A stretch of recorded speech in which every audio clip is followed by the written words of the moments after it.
Hola, soy el Dr. Russell Barclay, profesor clínico de psiquiatría en la Universidad de Medicina de Carolina del Sur. Bienvenidos a este curso por Internet.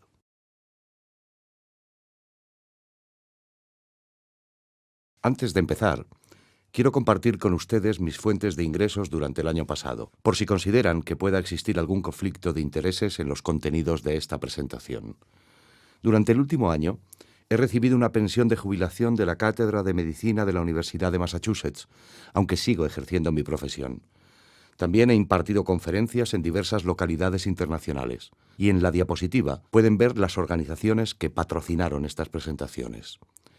Recibo derechos de autor de diversas editoriales por los productos relacionados con el TDAH que he creado y de varias páginas web por mis seminarios en Internet.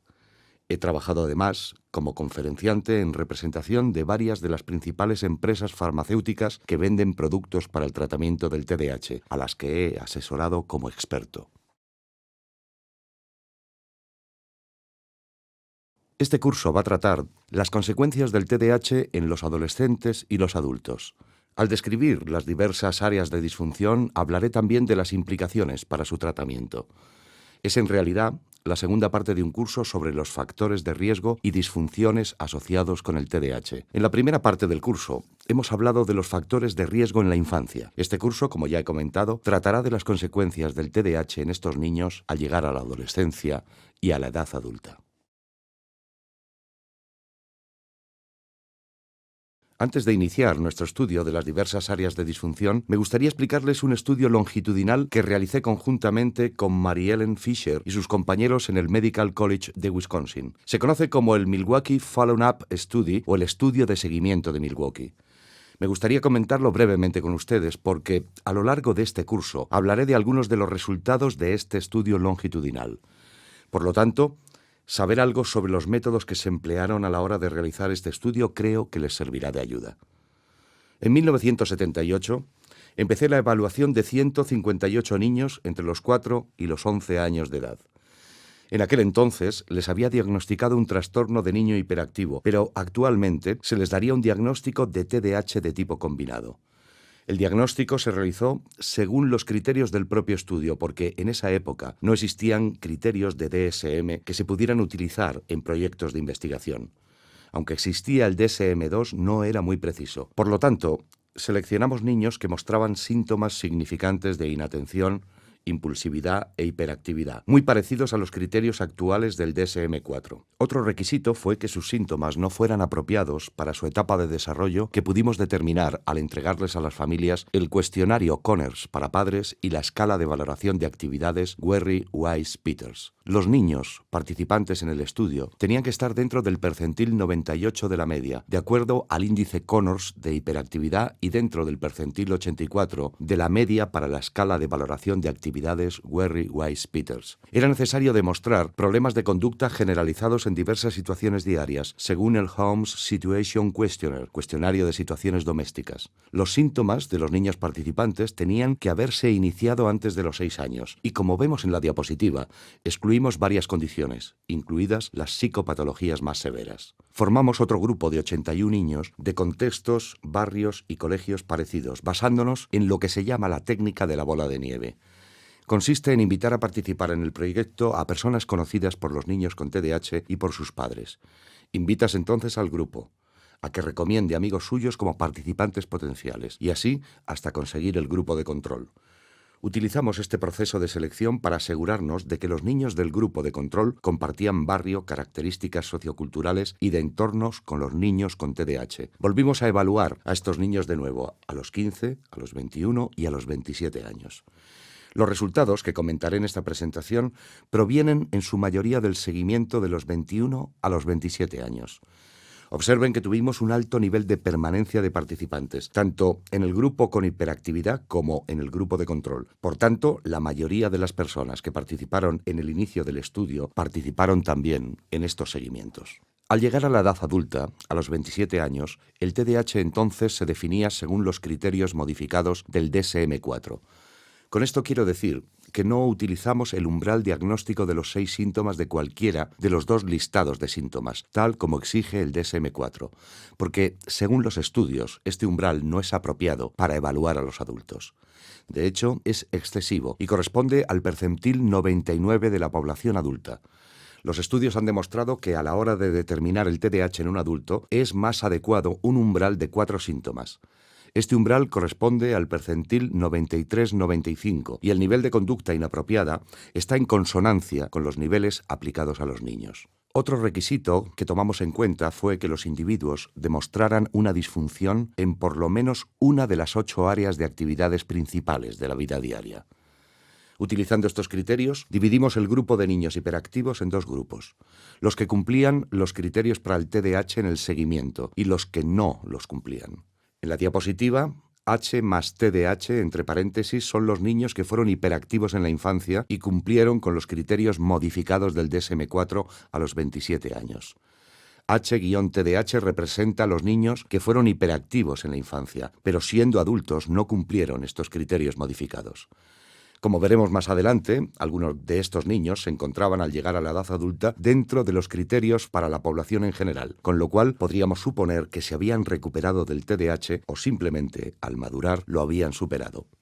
Muchas otras personas del grupo seguían con los síntomas, pero simplemente no cumplieron todos los criterios del diagnóstico. Como es común en muchos de los estudios de seguimiento, la mayoría de los participantes en este estudio fueron niños. Esto es porque en la época en la que comenzamos el estudio, los niños tenían una probabilidad 5 veces mayor que las niñas de ser derivados para el tratamiento del TDAH. Este hecho se refleja en la muestra de participantes.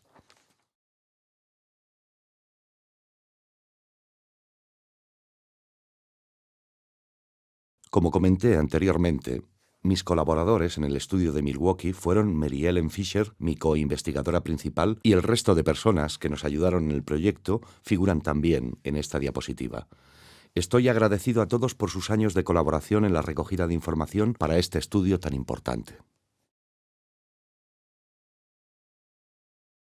Me imagino que ustedes se preguntarán si los participantes recibían tratamiento durante este estudio. Sí lo hicieron, pero no se les proporcionó de una forma sistemática, formal o al azar, como parte del proyecto o del personal del proyecto. Lo que hicimos simplemente fue documentar la cantidad de tratamiento que cada individuo recibía de forma habitual, recetado por su médico o por el hospital infantil de su comunidad. Pueden ver aquí que la mayoría de los niños fueron medicados durante su infancia. Al llegar a los 15 años, más de un 83% de estos niños habían recibido uno de los 2 medicamentos estimulantes y por lo menos un 18% había recibido el estimulante Pemolina, que ya no se comercializa. Pero fíjense que como promedio recibieron tratamiento con fármacos durante solo unos 3 años. Muchos habían recibido distintos tipos de terapias, en especial terapias individuales, terapias de familia o entrenamiento en grupos para padres. Un pequeño porcentaje había recibido terapia grupal o tratamiento ingresado en una clínica. Así era el tratamiento que recibieron nuestros grupos hasta la edad de los 15 años.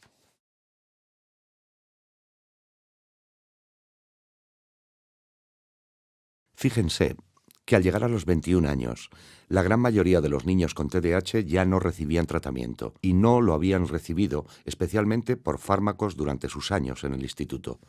Aquí pueden ver que solo una cuarta parte de los niños con TDAH fueron tratados con fármacos cuando estaban en el instituto y la gran mayoría de estos niños fueron tratados con medicamentos estimulantes. Al terminar el instituto, al llegar a los 21 años, la proporción de chicos que recibían tratamiento con fármacos había disminuido a 1 entre 7, es decir, el 13% de los niños participantes.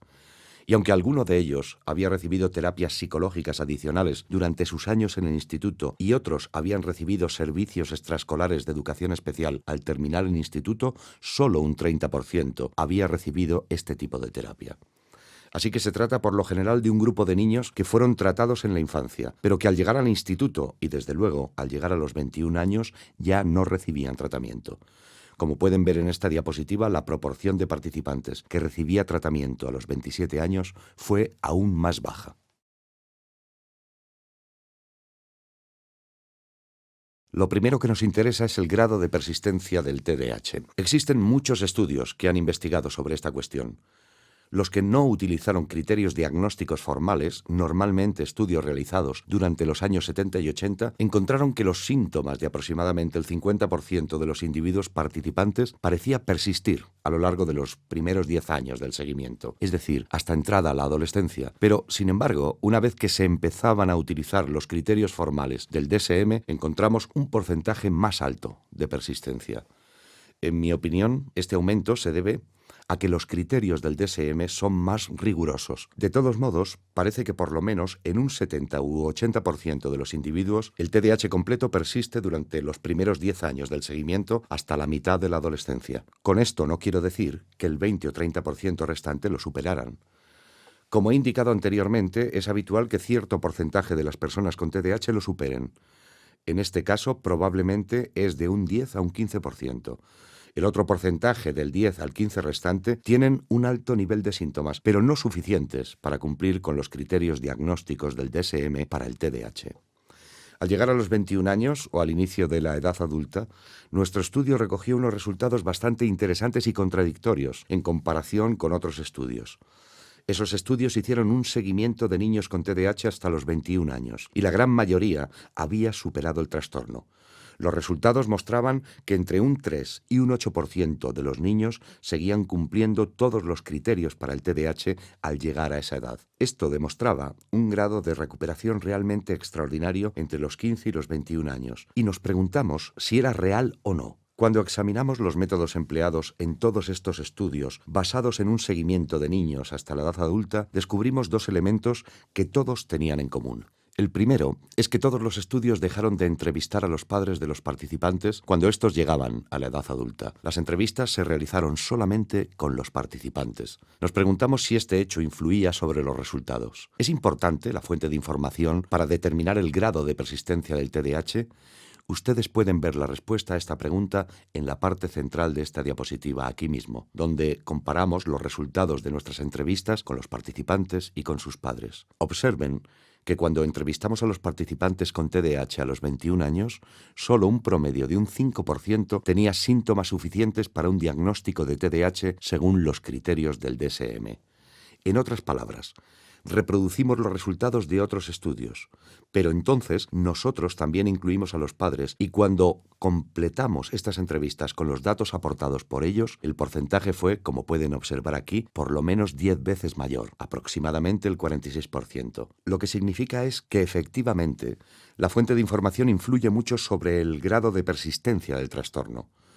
Si contamos con los informes de los padres a lo largo de todo el seguimiento, parece que por lo menos la mitad de los participantes cumplen con todos los criterios del DSM al llegar a la edad adulta. Si en cambio solo se entrevista a los participantes mismos, solo un pequeño porcentaje cumplen con todos los criterios. La segunda cuestión tiene que ver con los criterios del DSM. Como comenté anteriormente, los criterios del DSM se desarrollaron pensando en la población infantil y fueron testados solo en esta población. Por tanto, es posible que los umbrales para el diagnóstico e incluso la manera de describir los síntomas no sean apropiados para determinar el TDAH en los adultos. Es decir, podría ser posible que los individuos superen los criterios del DSM, pero no el trastorno en sí. Esto, por supuesto, requiere tener una definición diferente del trastorno que se puede contrastar frente a los criterios del DSM. La definición que nosotros usamos como alternativa es conocida como conductas inapropiadas en la etapa de desarrollo del individuo o criterios referenciales según el desarrollo. Decidimos definir el TDAH en los adultos basándonos en dos desviaciones típicas sobre la media del número de síntomas que una persona sin el trastorno presenta en un autoinforme. Corresponde aproximadamente al percentil 98. Una vez más, volvimos a entrevistar a los participantes en el estudio sobre su trastorno y también a sus padres. Como pueden observar en la parte inferior de la diapositiva, cuando entrevistamos a los individuos que tenían TDAH durante su infancia y adolescencia, en referencia a los síntomas, solo un 12% estaban en el percentil 98. Es un porcentaje casi 3 veces mayor que el que encontramos según los criterios del DSM, pero sigue siendo bastante bajo.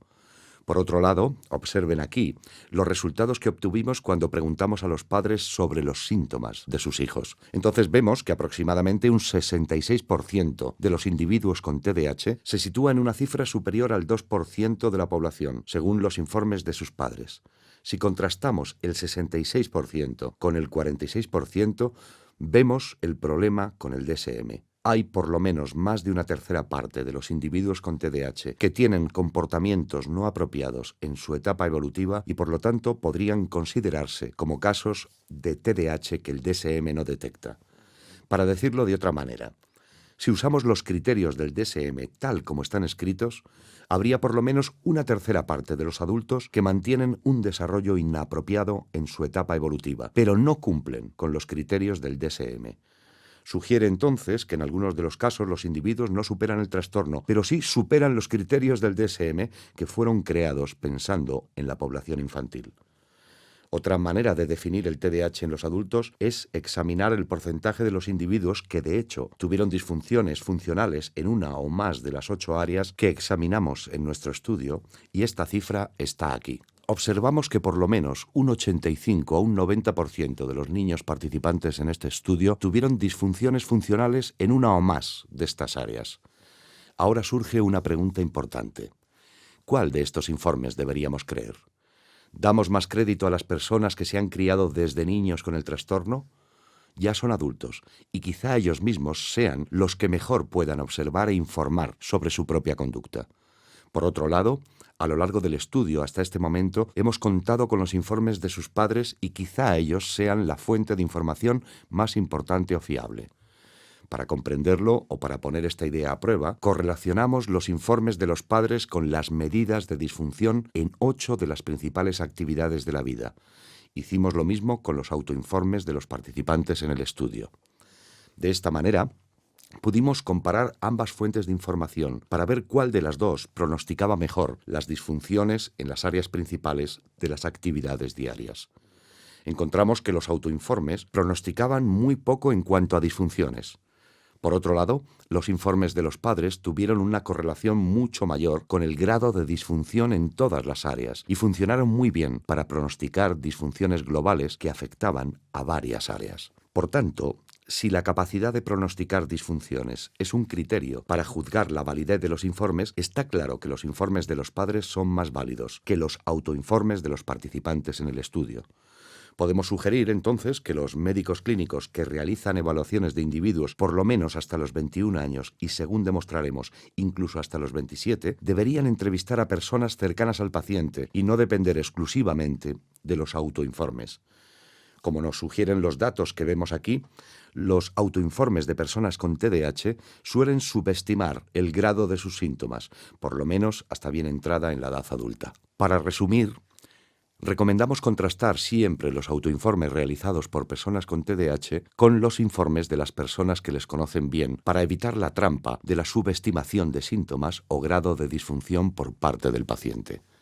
La siguiente pregunta es: ¿qué ocurre en nuestro estudio longitudinal cuando los participantes llegan a los 27 años de edad? Existen muy pocos estudios de niños con TDAH que hayan continuado durante tanto tiempo.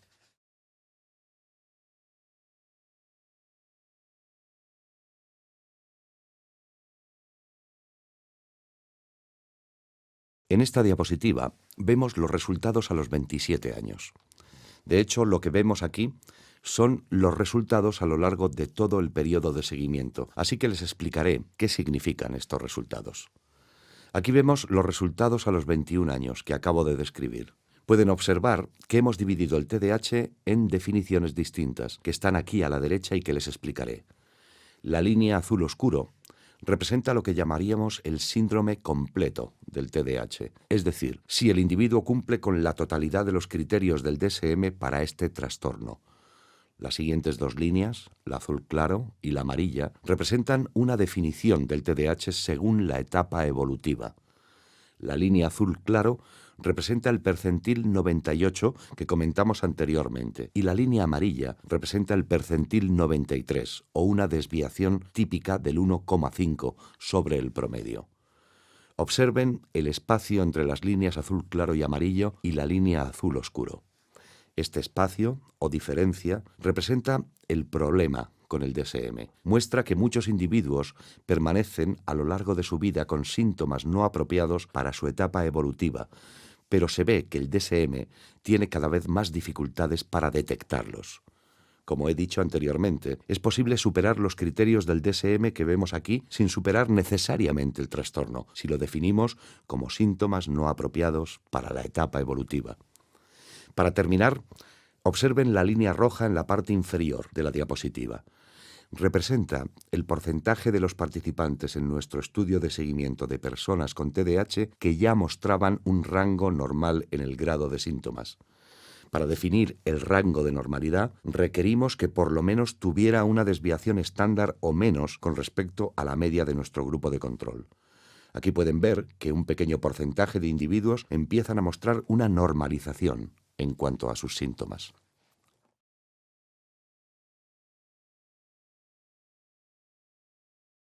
En esta diapositiva vemos los resultados numéricos reales que utilizamos para crear el gráfico.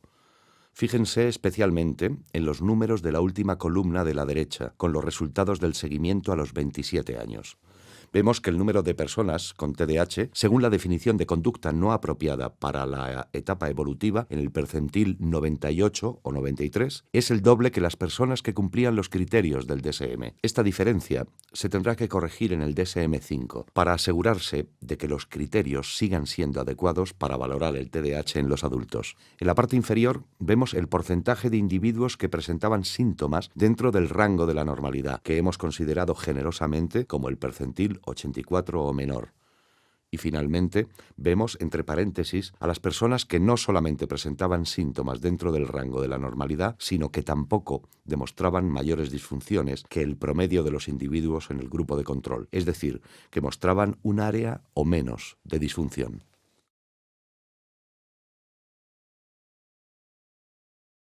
Este gráfico sugiere que aproximadamente un tercio de los individuos con TDAH pueden estar superando el trastorno, según los informes de sus padres. Pero observemos qué ocurre cuando volvemos a los autoinformes. Allí vemos una tendencia a lo contrario en cuanto a los síntomas.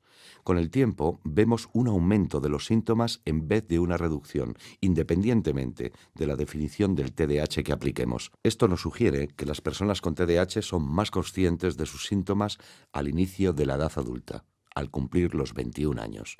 No importa la definición de TDAH que utilicemos, observamos un aumento en la percepción de los síntomas del TDAH por parte del individuo. Hay muchos posibles motivos de este aumento de los síntomas en los autoinformes. Puede ser que muchos de estos individuos se hayan independizado de la casa de sus padres y que sus amigos, compañeros, parejas o sus jefes empiecen a comentar con ellos sus problemas de conducta y, por tanto, ya no pueden simplemente echarle la culpa a sus padres como habían hecho cuando eran más jóvenes. De hecho, a los 15 y a los 21 años, la mayoría de estas personas no creían tener TDAH para nada, a pesar de que sus padres les habían llevado a evaluar y habían recibido un diagnóstico realizado por profesionales. Pero observen que al llegar a los 27 años, un número mayor de estas personas empiezan a despertar y darse cuenta de que pueden tener síntomas de TDAH. Otro motivo de este aumento podría ser neurológico. La automonitorización está localizada en el lóbulo frontal del cerebro, en particular en el cingulado anterior, y el lóbulo frontal sigue madurando hasta finales de los 20 y el inicio de los 30 años de edad. Entonces es posible que parte de este aumento de reconocimiento del TDAH esté basado en la continua maduración neurológica. Las personas tienen una mayor autoconciencia y, por tanto, una mayor conciencia de sus propios síntomas. Es posible que ambas explicaciones sean válidas en relación con estos datos, pero da igual, porque lo que observamos en este gráfico no contradice los informes de sus padres. De hecho, representa una convergencia. Si comparásemos los dos gráficos que les he enseñado, la disminución de los síntomas en los informes de los padres y el aumento de los síntomas en los autoinformes, podemos observar que hay una convergencia de los dos en el seguimiento de los 27 años. Las personas con TDAH que lo han tenido durante toda la vida empiezan a estar de acuerdo con sus padres sobre el grado de síntomas que pudieran tener. Esta convergencia probablemente continúa unos años más, hasta iniciados los 30. Es decir, que cuanto mayor sea el paciente con TDAH, hay mayor concordancia entre sus autoinformes y los informes de las personas de su entorno. Pero antes de los 27 o 30 años de edad es frecuente que no coincidan. Por eso recomiendo encarecidamente que siempre obtengan el informe de alguien que conozca bien a la persona para contrastar con el autoinforme.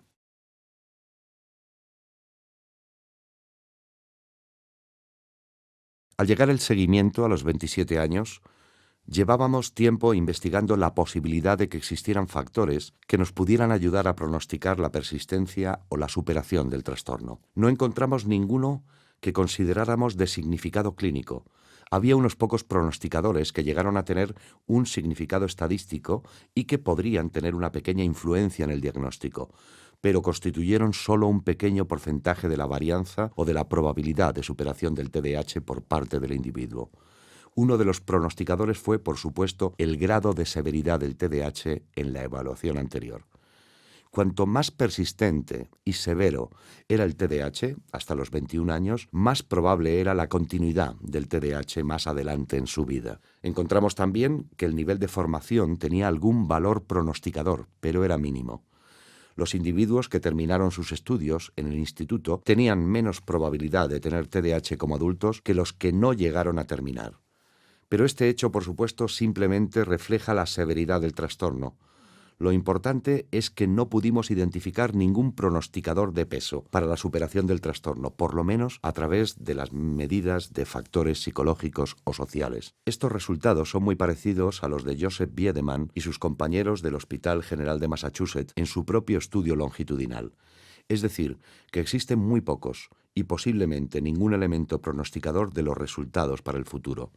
Encontraron 3 factores que tenían significancia estadística. De nuevo, el grado de severidad del TDAH en la evaluación anterior, la presencia o no de por lo menos otro trastorno psiquiátrico y el grado de las diferentes formas de psicopatología que podía tener la madre contribuían aparentemente a la persistencia del trastorno en el tiempo. Pero la conclusión de este estudio, y de muchos otros también, es que existen pocos o posiblemente ningún pronosticador fiable de la persistencia del TDAH en la edad adulta. La razón de estos resultados puede ser debida a que todos hayan examinado factores psicológicos, psiquiátricos o sociales y ninguno estudió mediciones neurológicas o genéticas del TDAH. Es posible que ciertos genes o pautas de desarrollo neurológico sean mayores factores pronosticadores de la persistencia del TDAH en la edad adulta.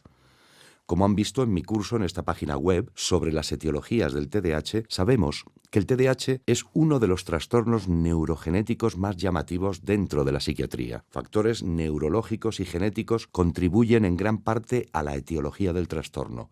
Y quizá estos mismos factores sean determinantes también en el pronóstico de la persistencia del trastorno en la edad adulta. De hecho, estudios recientes han demostrado que las personas con ciertas versiones de los genes dopamínicos en el cerebro o que tienen versiones distintas de estos genes tienen tendencia a un desarrollo de la corteza frontal más rápido que personas que no los tienen. Por tanto, es posible que existan factores genéticos que están relacionados con el grado de persistencia del TDAH. Es de esperar que futuras investigaciones nos aporten más información sobre esta cuestión.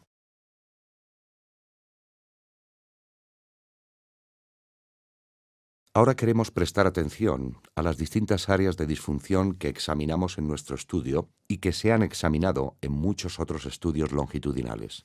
Uno de los resultados examinados con más frecuencia para niños con TDAH es el impacto que el trastorno ha tenido en sus resultados académicos y en su funcionamiento durante los años de formación académica. En esta diapositiva pueden ver los resultados de los otros estudios longitudinales y también del estudio de Milwaukee. Si observan la primera línea de la diapositiva, aquí podrán distinguir rápidamente las fuentes de información. Cuando observan el abanico de estadísticas, tal como se lo estoy enseñando aquí, del 20 al 45% representan las estadísticas para repetición de curso en todos los otros estudios longitudinales. Los números que figuran después del acrónimo MKE son los resultados de mi estudio longitudinal Milwaukee. Aquí vemos que el 45% de los niños participantes en el grupo hiperactivo habían repetido por lo menos un curso, mientras que solo un 13% del grupo de control había repetido curso. Antes de comentar estos resultados, me gustaría que nos fijáramos en los resultados de los otros estudios en cuanto a la repetición de curso. Los estudios indican que la repetición del curso no beneficia a los niños por lo general y que los pocos beneficios que pueda haber en cuanto a resultados de las pruebas de nivel académico no son duraderos en el tiempo. La mayoría de los estudios indican, de hecho, que la repetición de curso es con toda probabilidad dañina. El estudio Pagani, por ejemplo, demostró que la repetición de curso está relacionada con el aumento de agresividad en los niños y depresión en las niñas, dificultades de relación con sus compañeros de colegio en los años siguientes, pérdida de interés en el aprendizaje y una mayor probabilidad de dejar el instituto antes de terminar los estudios. Estos resultados se mantuvieron incluso después de hacer un control con todas las otras fuentes de información sobre estos niños, como por ejemplo el grado de severidad de sus dificultades de conducta, su funcionamiento académico antes de repetir curso, etc.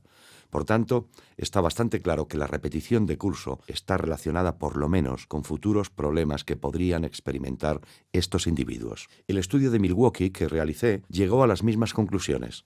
De hecho, la repetición de curso está asociada con un mayor riesgo de abandonar los estudios, incluso después de realizar un control de las otras posibles explicaciones que teníamos dentro de nuestros datos, como el grado de severidad del TDAH, los problemas de conducta, factores familiares, etc. Estos resultados nos sugieren que no se debería considerar la repetición de curso como una manera de ayudar a los niños a mejorar su rendimiento escolar. Por cierto, esta observación se aplica a todos los niños, y no solamente a los niños con TDAH, porque el estudio Pagani y la revisión Hauser de la bibliografía existente incluían a niños de todo tipo y no solo a los que tenían TDAH. Por decirlo de otra manera, repetir curso con la esperanza de que el niño adquiera los conocimientos al año siguiente, cuando sea un poco más maduro en cuanto a crecimiento y desarrollo, no ayuda. Con esto no pretendo defender la promoción social, es decir, promocionar el niño al curso siguiente a pesar de sus pobres resultados académicos. Lo que defendemos, los que hemos realizado estos estudios, es la necesidad de intervenir inmediatamente y ayudar a los niños en sus problemas con los estudios. Repetir curso no es una intervención. Por tanto, no proponemos ignorar los problemas de estos niños, sino todo lo contrario. Recomendamos intervenir rápidamente, de forma proactiva, para ayudar a estos niños a superar los problemas que tengan y que llevan a los profesores a considerar la repetición del curso. Abajo, en la diapositiva, vemos los diversos resultados del rendimiento académico de los participantes en los diferentes estudios longitudinales. Fíjense, sin embargo, en el centro de la diapositiva, el número de personas que probablemente abandonen los estudios. Me baso en este resultado y no en los otros, por el impacto económico, social y emocional que influirá en los individuos y en la comunidad a lo largo del tiempo. Según los expertos en sanidad, el coste para la comunidad de los jóvenes que no terminan sus estudios es muy alto. Representa sueldos perdidos y sus consecuentes impuestos no ingresados a la comunidad, una mayor dependencia de los servicios sociales, paro y otras ayudas que la comunidad aporta a estas personas. Por tanto, el individuo que no termina sus estudios sale muy caro a su comunidad, que tendrá que cargar con esos resultados. Fíjense que en el estudio de Milwaukee, aproximadamente un 32% de los niños que seguimos abandonaron los estudios, mientras casi todos los chicos del grupo de control sí los terminaron. Por lo general, actualmente entre un 9% y un 11% de la población de los Estados Unidos no termina sus estudios secundarios. Estas cifras varían, por supuesto, según el estado o comunidad autónoma, pero es suficiente decir, en este contexto, que parece que la probabilidad de abandonar los estudios es 3 veces mayor en las personas con TDAH que en la población general que constituye nuestro grupo de control.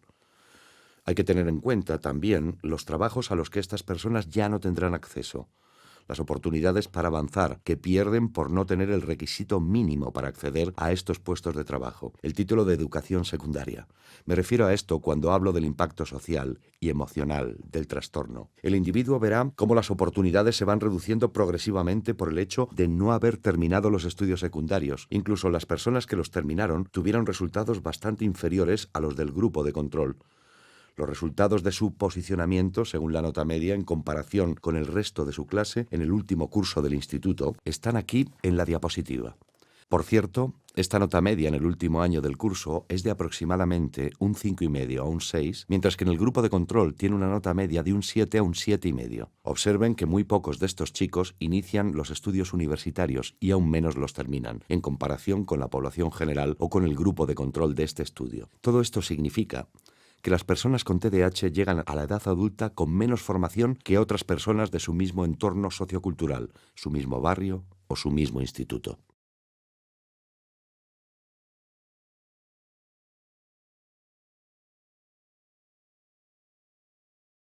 En este gráfico vemos los resultados del estudio de Milwaukee, específicamente los resultados del seguimiento a los 27 años. En la diapositiva anterior vimos los resultados del seguimiento a los 21. Lo más importante es la comparación entre los tres grupos. Recuerden que dividimos a los niños hiperactivos que participaron en el estudio en tres grupos. Los niños con TDAH persistente hasta la edad adulta, aquí a la derecha. Los niños con TDAH no persistente, representado aquí con la barra blanca, y también el grupo de control de la comunidad. Observamos aquí, en el extremo izquierdo de la diapositiva, el porcentaje de estas personas que terminaron sus estudios secundarios. Vemos que la persistencia del TDAH hasta los 27 años parece no haber influido. Ambos grupos tienen el mismo grado de fracaso escolar en comparación con el grupo de control. Ocurre algo parecido con la repetición de curso y con el porcentaje de personas que recibieron clases de educación especial durante su educación formal. Para terminar, fíjense en la similitud entre los dos grupos en cuanto al porcentaje que terminaron sus estudios universitarios. Lo que nos sugiere esta pauta es que no importa si uno supera o se recupera del TDAH o si simplemente tiene síntomas pero ya no los suficientes para considerarse un TDAH diagnosticable. Aunque uno supere el TDAH, el trastorno tiene aparentemente un efecto adverso sobre los resultados académicos, cuyas consecuencias persistirán y le marcarán de por vida a nivel psicológico. Los logros académicos te marcan durante toda la vida, a no ser que la persona recupere la formación perdida o vuelva a matricularse para seguir avanzando en los estudios. El efecto del TDAH sobre la educación será pernicioso y persistente en la edad adulta.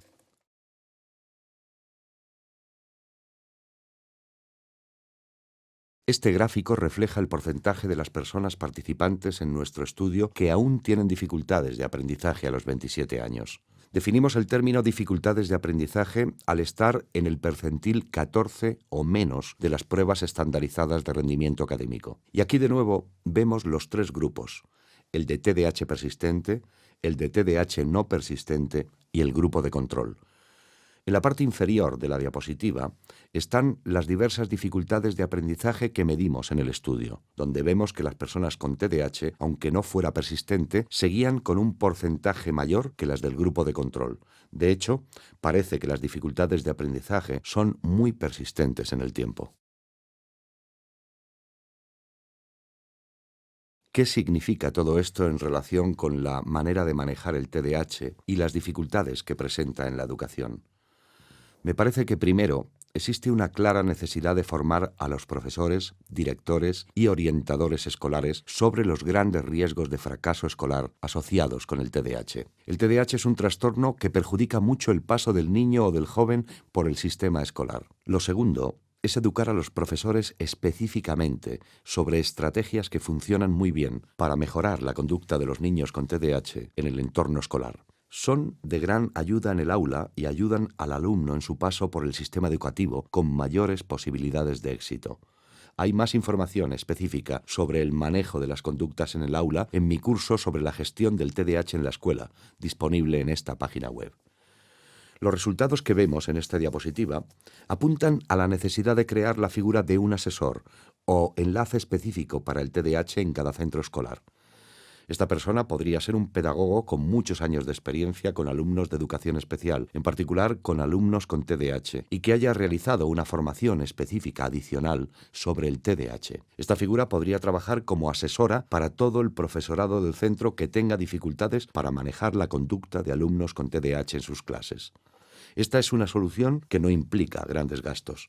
No es necesaria una formación educativa especial. Se trata simplemente de tener un asesor disponible en cada centro educativo que puede consultar con los otros profesores antes de derivar al alumno para una evaluación formal de su rendimiento escolar o para solicitar los servicios de educación especial. Este profesor o profesora puede dar pautas al resto del equipo docente sobre la resolución de problemas específicos en el aula y podría también servir para asesorar a los padres. Con esto quiero decir que si tu hijo con TDAH asiste a un colegio público que contara con esta figura y quisiera saber cómo lleva los estudios, no sería necesario llamar a todos los profesores del niño o al equipo de dirección del centro. Sería suficiente hablar con el asesor de TDAH, que a su vez podría recabar toda la información de los profesores correspondientes e informar por teléfono. O podría encargarse de comunicar el sistema de resolución de problemas propuesto por el centro. Es decir, esta figura consultaría con los otros profesores implicados y transmitiría sus sugerencias sobre cómo resolver los problemas. Esta figura es parecida al defensor del paciente en un hospital. Si uno no está satisfecho con el cuidado que ha recibido mientras estaba ingresado, puede contactar con el defensor del paciente. Este, a su vez, mediará con la burocracia, se informará y llamará al paciente insatisfecho para comunicarle si se ha detectado un problema y, en caso afirmativo, de qué manera propone resolverlo el hospital. Los colegios que han incorporado la figura de un asesor para el TDAH han visto disminuir de forma significativa el número de quejas por parte de los padres. Igualmente, es muy probable que disminuya también el número de demandas legales contra el centro educativo. Los informes, tanto de los padres como de los profesores, indican que todos están más satisfechos con la forma de manejar a los niños con TDAH cuando tienen acceso a un asesor experto en este tema. Nuestros resultados indican también que los niños con TDAH deberían pasar una revisión cuando inician la educación primaria.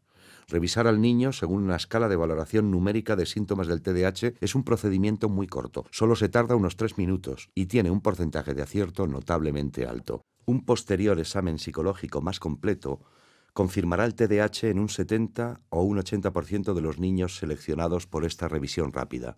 El 30% restante suelen ser niños que tienen otros trastornos que causan conductas perturbadoras en el entorno escolar, aunque no sea TDAH.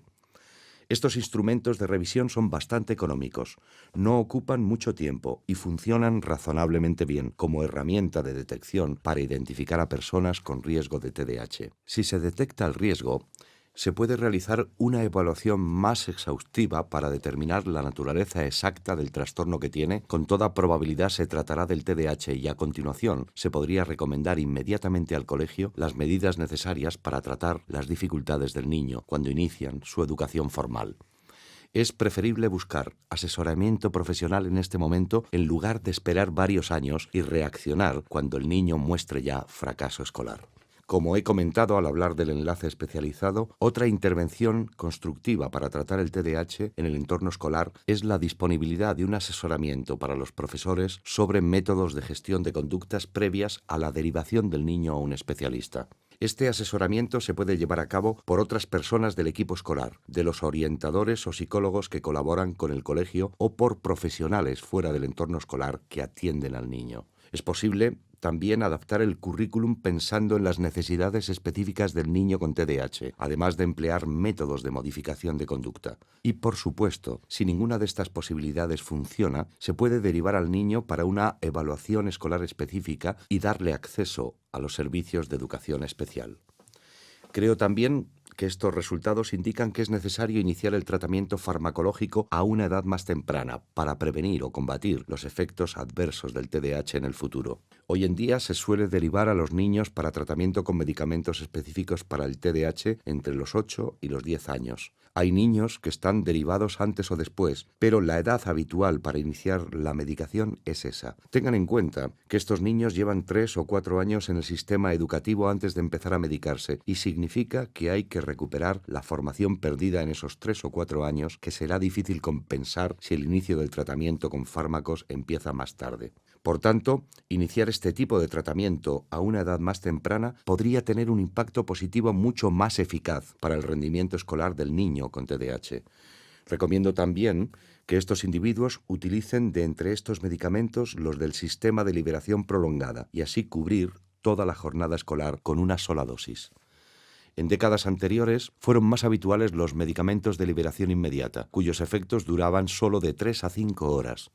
Por tanto, los niños con TDAH tenían que tomar sus medicaciones 2 o 3 veces durante la jornada escolar, un hecho que en ocasiones llevaba a la estigmatización social y perturbaba el ritmo de la jornada escolar. Significaba también que el colegio tenía que responsabilizarse de los medicamentos, algunos de los cuales son potencialmente adictivos o susceptibles de abusos. Los nuevos medicamentos de una sola toma de liberación prolongada evitan esas situaciones. Los niños ya no están expuestos a esta estigmatización, ni se tienen que interrumpir el ritmo de los estudios para tomar sus medicamentos varias veces durante la jornada escolar. Para terminar, en la última línea de esta diapositiva, verán que hago una recomendación encarecida de aportar a los niños con TDAH cuando entran en el instituto asesoramiento sobre su capacitación vocacional y formación profesional técnica como parte de sus estudios. Lo recomiendo independientemente de la probabilidad de seguir con estudios universitarios o no. Los niños con TDAH tienen muchas probabilidades de abandono escolar y es especialmente importante que obtengan unas habilidades técnicas que les puedan ayudar en la búsqueda de su camino e incluso de un empleo en el futuro. Podríamos hacerlo con todos los adolescentes, pero me parece que los niños con TDAH se beneficiarían especialmente de esta práctica porque son los que tienen mayor probabilidad de abandonar sus estudios.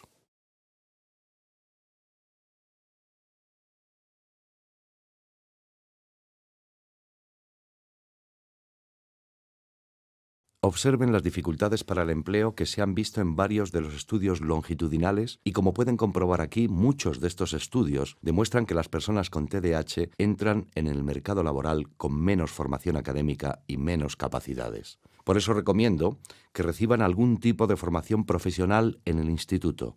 Se ha visto además que estas personas suelen pasar más tiempo sin empleo que las del grupo de control. En mi estudio longitudinal, en los 3 meses previos a su comienzo, por ejemplo, a los 21 años, era 3 veces mayor el número de chicos con TDAH sin empleo comparándolo con el grupo de control. Y ustedes pueden ver que los resultados no son mucho mejores a los 27 años, especialmente para las personas con TDAH persistente. 1 de cada 4 carecía de empleo durante los 3 meses previos a la entrevista. Otros estudios han tenido resultados parecidos y han señalado además que las personas con TDAH tienden a cogerse más días de baja por enfermedad o tener una baja productividad durante más días laborables al año y a no cumplir con su propio trabajo. En conclusión, está claro que el TDAH tiene un impacto sobre el rendimiento laboral y que este impacto tendrá repercusiones económicas para la empresa. También hemos visto que las personas con TDAH tenían mayor probabilidad que las personas del grupo de control de ser despedidas de su trabajo como resultado de conductas inapropiadas. Aquí pueden observar que a los 21 años el número de personas con TDAH que fueron despedidas de su trabajo fue el doble que en el grupo de control. A los 27 años el porcentaje para las personas con TDAH persistente fue de aproximadamente un 43% y un poco más bajo para las personas con TDAH no persistente. Vimos también que el número de trabajos de los que habían sido despedidos estas personas con TDAH fue 3 veces mayor que la cifra para las personas sin TDAH. Por tanto, no solamente tenían mayor probabilidad de ser despedidas, sino que también tenían mayor probabilidad de ser despedidas de distintos puestos de trabajo. Encontramos asimismo que tenían mayor tendencia a cambiar de trabajo por su propia cuenta. La mayoría decían que el trabajo en cuestión les aburría y que se habían despedido porque sí, de forma impulsiva, para ver si podían encontrar algún otro empleo. Aquí pueden ver que la cantidad de trabajos que las personas con TDAH dejaron por su propia decisión fue el doble que en el grupo de control. Al llegar a los 27 años pueden observar de nuevo que el número de trabajos que dejaron por un impulso fue el doble que en el grupo de control, independientemente de si tenían TDAH persistente o no persistente. Buscamos también una manera de obtener información sobre los participantes con TDAH por parte de sus jefes. A estos les dijimos simplemente que estábamos realizando un estudio del grado de satisfacción en el trabajo para que no supieran el verdadero propósito del estudio, ni el diagnóstico de TDAH de sus empleados. Según sus supervisores, los individuos con TDAH mostraron en el trabajo una cantidad significantemente mayor de síntomas, tanto del TDAH como del trastorno negativista desafiante, comparado con las personas del grupo de control. Opinaron también que el trabajo realizado por los individuos con TDAH fue de peor calidad que el trabajo realizado por el grupo de control. Al terminar nuestro estudio de seguimiento a los 27 años, las personas con TDAH tenían trabajos de estatus inferior y por lo general estaban en una franja socioeconómica más baja, determinada por sus ingresos, nivel de educación y estatus social de sus trabajos también en comparación con el grupo de control. Por tanto, con el tiempo, las personas con TDAH avanzan más lentamente por la escala del éxito socioeconómico que las personas que no padecen el trastorno. El estudio realizado en Nueva York por los compañeros de Sal Manuzza, al parecer encontró también que al llegar a los 30 años de edad, muchas personas con TDAH tienden al autoempleo como trabajadores autónomos. Aproximadamente un tercio de los participantes en el estudio trabajan como autónomos. Puede que sea simplemente el resultado de los fracasos anteriores en trabajos por cuenta ajena, pero también podría reflejar la posibilidad de que a las personas con TDAH les sea más fácil adaptarse al trabajo por cuenta propia. Es decir, que hay menor dificultad con el autoempleo donde uno es su propio jefe y que no te pueden despedir. También resulta más fácil organizar el trabajo alrededor del horario en el que se tenga mayor productividad, sea por la tarde o por la noche, en vez de tener que adaptar su horario al de la empresa. A menudo las personas buscan el autoempleo en campos donde encuentran mayor satisfacción o disfrute, campos en los que uno funciona con éxito o eficacia. El autoempleo ofrece mayores posibilidades de trabajar según sus propios intereses, talentos o aficiones, algo que disminuye las dificultades laborales debido al TDAH.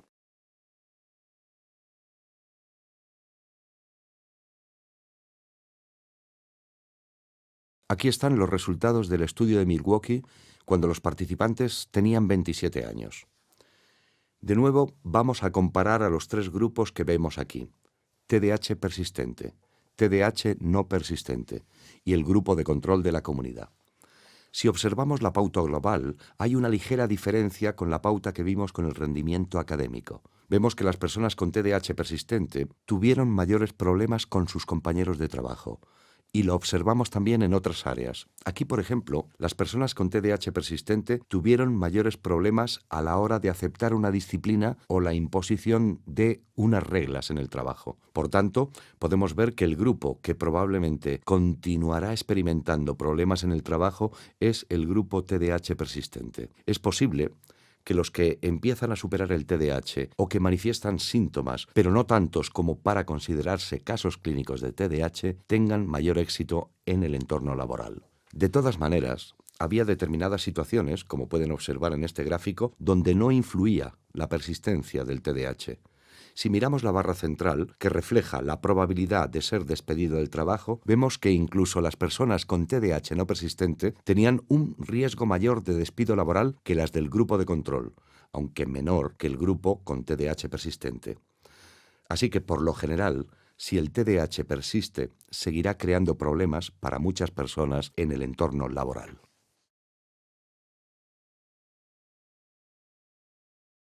¿Qué significa esto a la hora de prevenir y tratar dificultades en el entorno laboral?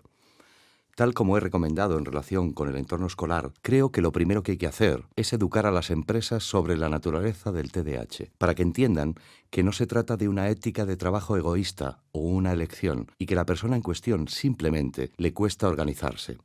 Es importante que lleguen a comprender que el TDAH es un trastorno neurogenético.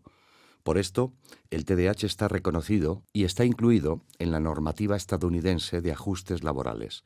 Si las empresas están informadas sobre el TDAH, es posible que sean más comprensivos a la hora de contemplar ajustes en el entorno laboral para estas personas. Hay que tener cuidado, sin embargo, porque según mi experiencia y la de mis compañeros, algunos directores de empresas pueden desarrollar reacciones hostiles a empleados con TDAH que revelan su diagnóstico y solicitan adaptaciones en el trabajo en función de ello.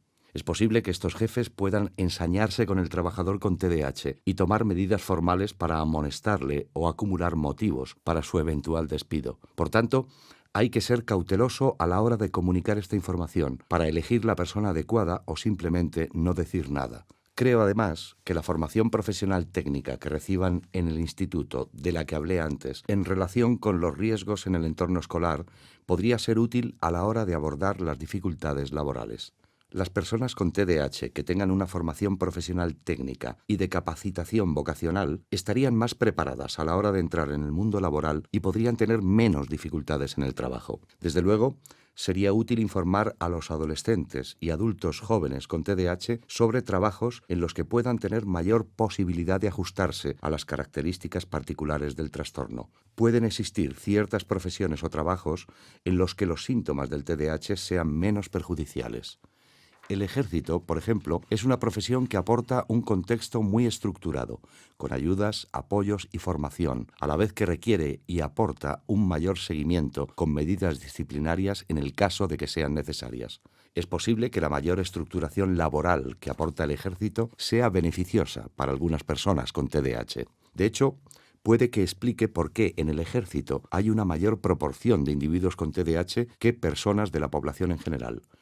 Puede tratarse de una especie de autoselección en la que el individuo percibe que el ejército aporta un entorno estructurado en el que las dificultades por TDAH van a ser menores. Desde luego, he aconsejado a numerosos jóvenes que consideren el ejército como opción formativa, Hay muchos adultos con TDAH que tienen mayores posibilidades de adaptación en las artes escénicas, las artes visuales, los monólogos cómicos, áreas comerciales u otras profesiones activas que ofrecen grandes posibilidades para expresarse. Como he comentado anteriormente, el autoempleo puede ser otra área para mayores éxitos y menor grado de dificultades.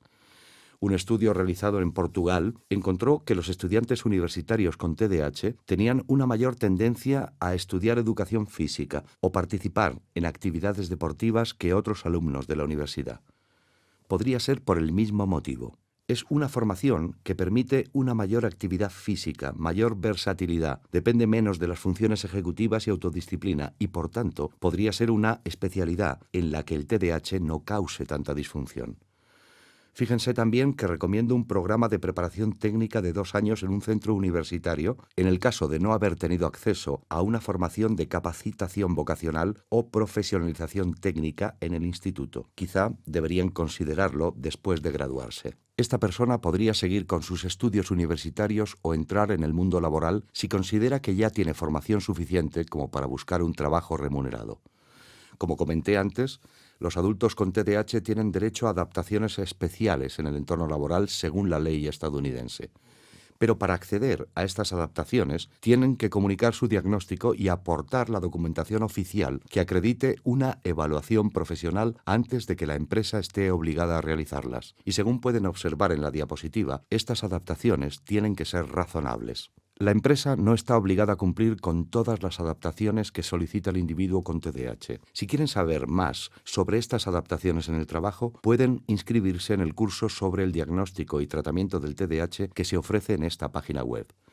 Pero es evidente que muchas de las técnicas o ajustes que recomendamos para su uso en el entorno laboral son muy parecidas a los métodos de gestión conductual o de organización que hemos recomendado para el entorno escolar. Para terminar, permítanme que recomiende una vez más que estos resultados se consideren como indicaciones para iniciar el tratamiento con fármacos a una edad más temprana. Desde luego, en el caso de los adultos ya empleados, hay que asegurarse de que la medicación cubre la jornada laboral completa. En mi opinión, esto se consigue mejor con el uso de medicamentos para el TDAH de liberación prolongada. Es cierto que la jornada laboral de algunas personas puede extenderse más allá de la extensión de estas fórmulas. Estas suelen durar entre 8 y 10 horas, y hay personas con jornadas laborales de 10 a 12 horas o más. Si lo estima necesario, su médico puede ampliar el horario de tratamiento con medicaciones de liberación inmediata en forma de comprimido o píldora.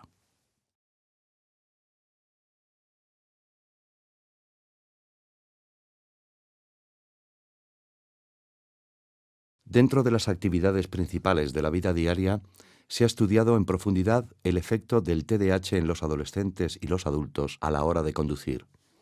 Es un área que yo también he investigado durante muchos años. Hemos encontrado en todos los niveles de evaluación que el TDAH interfiere en la capacidad del individuo de conducir un vehículo motorizado. Incluso al nivel más elemental de coordinación y dirección del vehículo, como mantenerlo en el centro del carril, el tiempo de reacción a acontecimientos que ocurren en su campo de visión, que se refleja en el tiempo de reacción del frenado, el efecto del TDAH es evidente. Encontramos además que según las escalas de valoración de los hábitos de conducción segura, tanto por los autoinformes como por los informes de terceros, las personas con TDAH son conductores menos seguros. En nuestro estudio de Milwaukee, empleamos a profesores de autoescuela para valorar la calidad de la conducción de los participantes durante unas pruebas de conducción de 1 hora, dentro de la ciudad de Milwaukee y sus alrededores. Estos profesores informaron que las personas con TDAH fueron menos atentos y más impulsivos a la hora de conducir que las personas del grupo de control. Por cierto, los profesores de autoescuela no sabían cuáles eran los participantes con TDAH y cuáles eran los del grupo de control. A través de otros métodos de evaluación a la hora de conducir, vemos de nuevo que el TDAH perjudica la conducción y en algunos casos presenta graves riesgos. En numerosos estudios vimos que las personas con TDAH tenían mayor tendencia a conducir cuando eran jóvenes adolescentes antes de conseguir el carnet de conducir. Es decir, que antes de tener su licencia, cogían el coche de sus padres y conducían cuando sus padres no estaban en casa. Los riesgos que presenta esta situación, tanto para los adolescentes como para otros individuos, son evidentes, ya que a esa edad el adolescente con TDAH no ha recibido ninguna educación vial. Durante sus primeros 8 a 10 años como conductores, las personas con TDAH tienen 2 o 3 veces más accidentes que las personas del grupo de control. De hecho, como pueden observar aquí, es probable que tengan múltiples colisiones durante sus años de conductores. Vimos también que recibieron 4 o 5 veces más multas por exceso de velocidad durante estos 8 o 10 primeros años que los participantes en el grupo de control. Los accidentes que tuvieron fueron más graves, según la valoración económica de los daños. Como pueden observar aquí, los accidentes que causaron las personas con TDAH en nuestros estudios fueron 2 o 3 veces más graves en cuanto a los daños materiales y físicos que causaron que en el caso del grupo de control. Por tanto, no es sorprendente que nuestros estudios mostraran que durante los primeros 8 a 10 años de conducción, la probabilidad de retirada del carnet fuera 3 veces mayor para las personas con TDAH que para los participantes en el grupo de control. Aquí vemos también que los resultados de varios estudios muestran que el efecto adverso del alcohol sobre la conducción es mayor para personas con TDAH. Todos sabemos que el alcohol tiene un impacto adverso sobre la capacidad de conducir un vehículo, pero encontramos que para las personas con TDAH este efecto adverso se inicia antes que para las personas del grupo de control. Es decir, que los efectos perjudiciales del alcohol en las áreas que medimos en el estudio sucedían en las personas con TDAH, con una menor cantidad de alcohol. El motivo es que los individuos con TDAH ya tienen sin beber perjudicada su capacidad para conducir. El consumo de alcohol, incluso en cantidades mínimas, empeora una situación ya comprometida.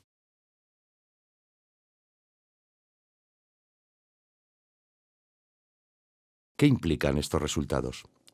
Primero, creo que es necesario educar a los padres, los adolescentes y en especial los médicos de cabecera sobre esta área de riesgo. Por tanto, cuando el paciente joven llegue a la edad legal de iniciarse como conductor, sus padres deberían estar informados sobre estos riesgos y asegurarse de que su hijo adolescente participe en un programa escalonado de acceso al carnet de conducir, en el que se mantenga más tiempo como conductor novel con el carnet de conductor principiante. En este caso, el joven tiene que ir acompañado de un adulto durante 3 a 6 meses. Solo puede conducir de día y no pueden ir otros adolescentes en el coche. Si superan este periodo de tiempo sin incidentes, se amplían las condiciones para poder conducir de noche o con otros adolescentes en el coche, etc. En más de 20 estados de los Estados Unidos se ha implementado programas de acceso escalonado al carnet de conducir para los adolescentes. Yo, desde luego, lo recomiendo para todas las personas con TDAH, aunque las normas autonómicas en cuestión no lo contemplen. Una de las causas más frecuentes de accidentes es la falta de atención por parte del conductor, especialmente por distracciones que se producen dentro del mismo coche. Estas distracciones son mayores con el auge de las tecnologías de telefonía móvil y mensajes de texto, que aportan mayores posibilidades de inatención para las personas con TDAH que ya de por sí tienden a distraerse. Constituyen otro elemento más que perjudica su capacidad de conducir. Aquí mostramos un ejemplo de este tipo de mecanismo y seguramente hay otros disponibles en Internet. Este mecanismo se llama Key 2 Safe Driving, la clave de conducción segura en Estados Unidos. Cuando se utiliza en el coche, bloquea toda transmisión por teléfono móvil dentro del vehículo. El mecanismo es parecido a un llavero. Se mete la llave del coche en este llavero y al cerrarlo, la llave se mete dentro del mecanismo. Cuando se abre y se utiliza la llave de contacto para encender el motor del coche, el mecanismo emite una señal que impide el uso de teléfonos móviles hasta que se quita la llave de contacto del coche. En ese momento se interrumpe la señal y se puede volver a usar el móvil. Es una manera muy inteligente de impedir el uso de telefonía móvil cuando uno está conduciendo. Otros países tienen sus propias normas para la seguridad en lo que se refiere a la telefonía móvil.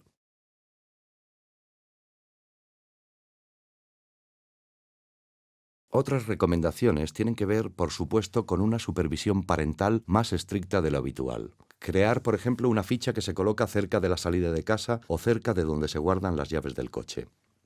En esta ficha se documenta dónde va el adolescente, durante cuánto tiempo estará fuera, el motivo de la salida y si va con otras personas o no. Con estos datos, los padres pueden, de vez en cuando, hacer una llamada de seguimiento para saber dónde están. ¿Llegaron al destino que habían apuntado? ¿Con quién está? Etcétera. También se puede instalar en el vehículo un pequeño GPS para poder localizarlo e incluso determinar a qué velocidad va a través de un ordenador doméstico. Muchas empresas, como UPS, las compañías telefónicas y otras, ya emplean estos mecanismos para hacer un seguimiento de la localización de sus vehículos y sus conductores cuando están de servicio. Se trata de una tecnología asequible, que las familias pueden utilizar para hacer un seguimiento del coche cuando se trata de un conductor con TDAH. Una empresa en Estados Unidos, que se llama DriveCam, ha creado una cámara con un disco duro. La cámara se coloca junto al retrovisor. Tiene dos lentes, una que mira hacia la carretera y otra que mira hacia el conductor. Si se produce un movimiento brusco en el coche, una aceleración repentina o un frenazo, la cámara deposita los últimos 10 segundos de conducción al disco duro. Cuando el conductor llegue a casa, los padres pueden bajar la información del disco duro a su ordenador y ver los acontecimientos críticos que tuvieron lugar mientras el adolescente conducía. De hecho, ya no es necesario esperar hasta que llegue a casa. Se puede colocar otro mecanismo a la cámara para que transmita inmediatamente cualquier acontecimiento a un monitor en casa, a través de una señal de telefonía móvil. De todos modos, se trata de una manera de monitorizar a los adolescentes con TDAH cuando conducen. Algunas compañías aseguradoras ya suministran estos mecanismos gratuitamente a sus clientes con conductores adolescentes en la familia. Otra manera de supervisión es a través de un contrato de conducta. Existen varios programas que ayudan a las familias a establecer este tipo de contrato con sus hijos. Yo he creado, por ejemplo, un programa que se llama Safe Driving, conducir con seguridad, que se puede adquirir a través de la editorial Jones Bartlett Publishing. También, Maureen Snyder ha escrito un libro sobre este tema con unos ejemplos de contratos de conducta. Se puede conseguir a través de addwarehouse.com. Se trata simplemente de maneras de desarrollar un contrato con el adolescente sobre la manera en que se va a utilizar el coche, dónde van, qué van a hacer, y se incluye en el contrato consecuencias del cumplimiento o del no cumplimiento del mismo.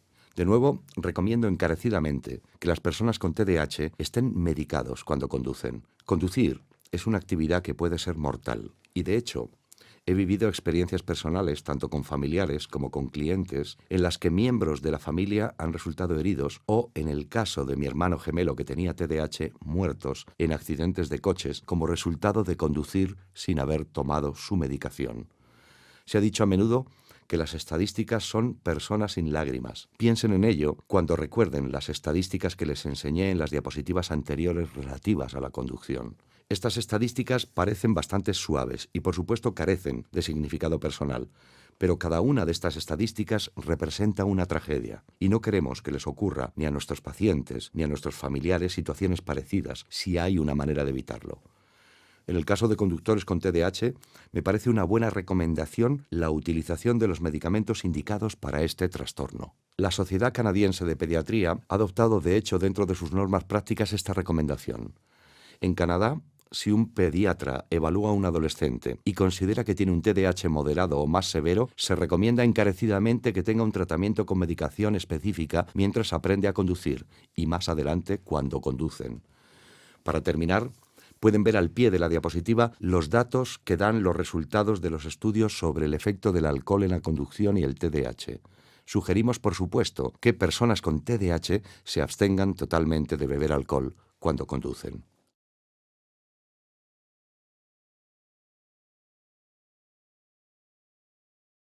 En cuanto a las consecuencias del TDAH en los adultos, nos interesa también saber si los trastornos psiquiátricos persisten en el tiempo. Los individuos con TDAH tienen muchas probabilidades de tener uno o incluso dos trastornos psiquiátricos adicionales.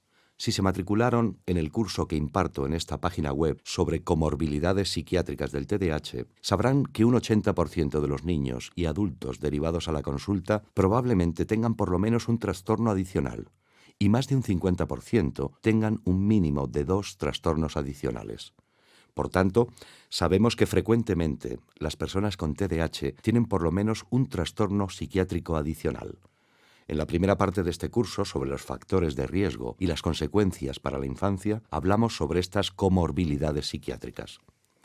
En nuestro seguimiento de los niños de Milwaukee hasta la edad adulta, encontramos que numerosos niños seguían con el trastorno negativista desafiante.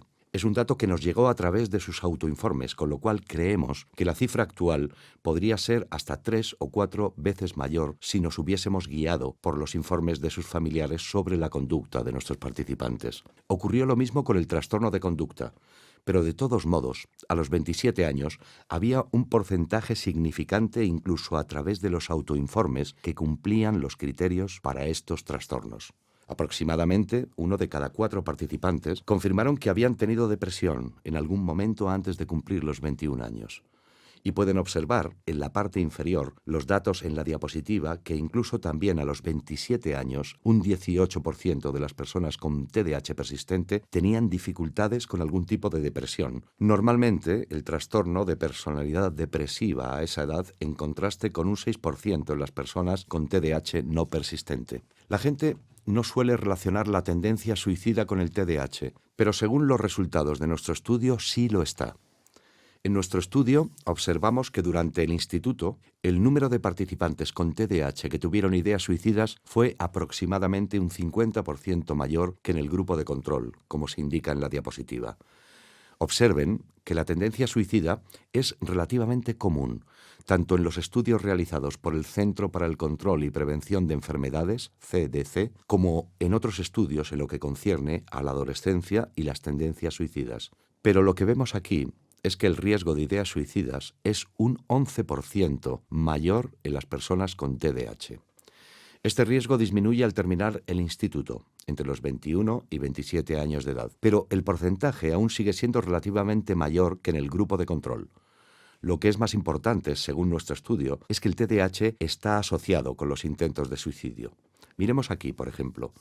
Un 16% de nuestros participantes con TDAH lo intentaron, y aunque no se refleje aquí, sus intentos de suicidio fueron notablemente más graves, a juzgar por la necesidad de hospitalización después del intento. Fíjense que el número es 5 veces mayor que el riesgo de suicidio en el grupo de control. Por tanto, una persona con TDAH y tendencias suicidas tiene mayor probabilidad de intentarlo que una persona que no tenga el trastorno. Creemos que está relacionado con los problemas del control de la impulsividad que implica el TDAH. Afortunadamente, como pueden observar aquí, el riesgo disminuye después del terminar el instituto y hasta los 27 años de edad. Es una suerte que a esa edad los porcentajes globales disminuyan y, por tanto, el riesgo está limitado a una pequeña minoría.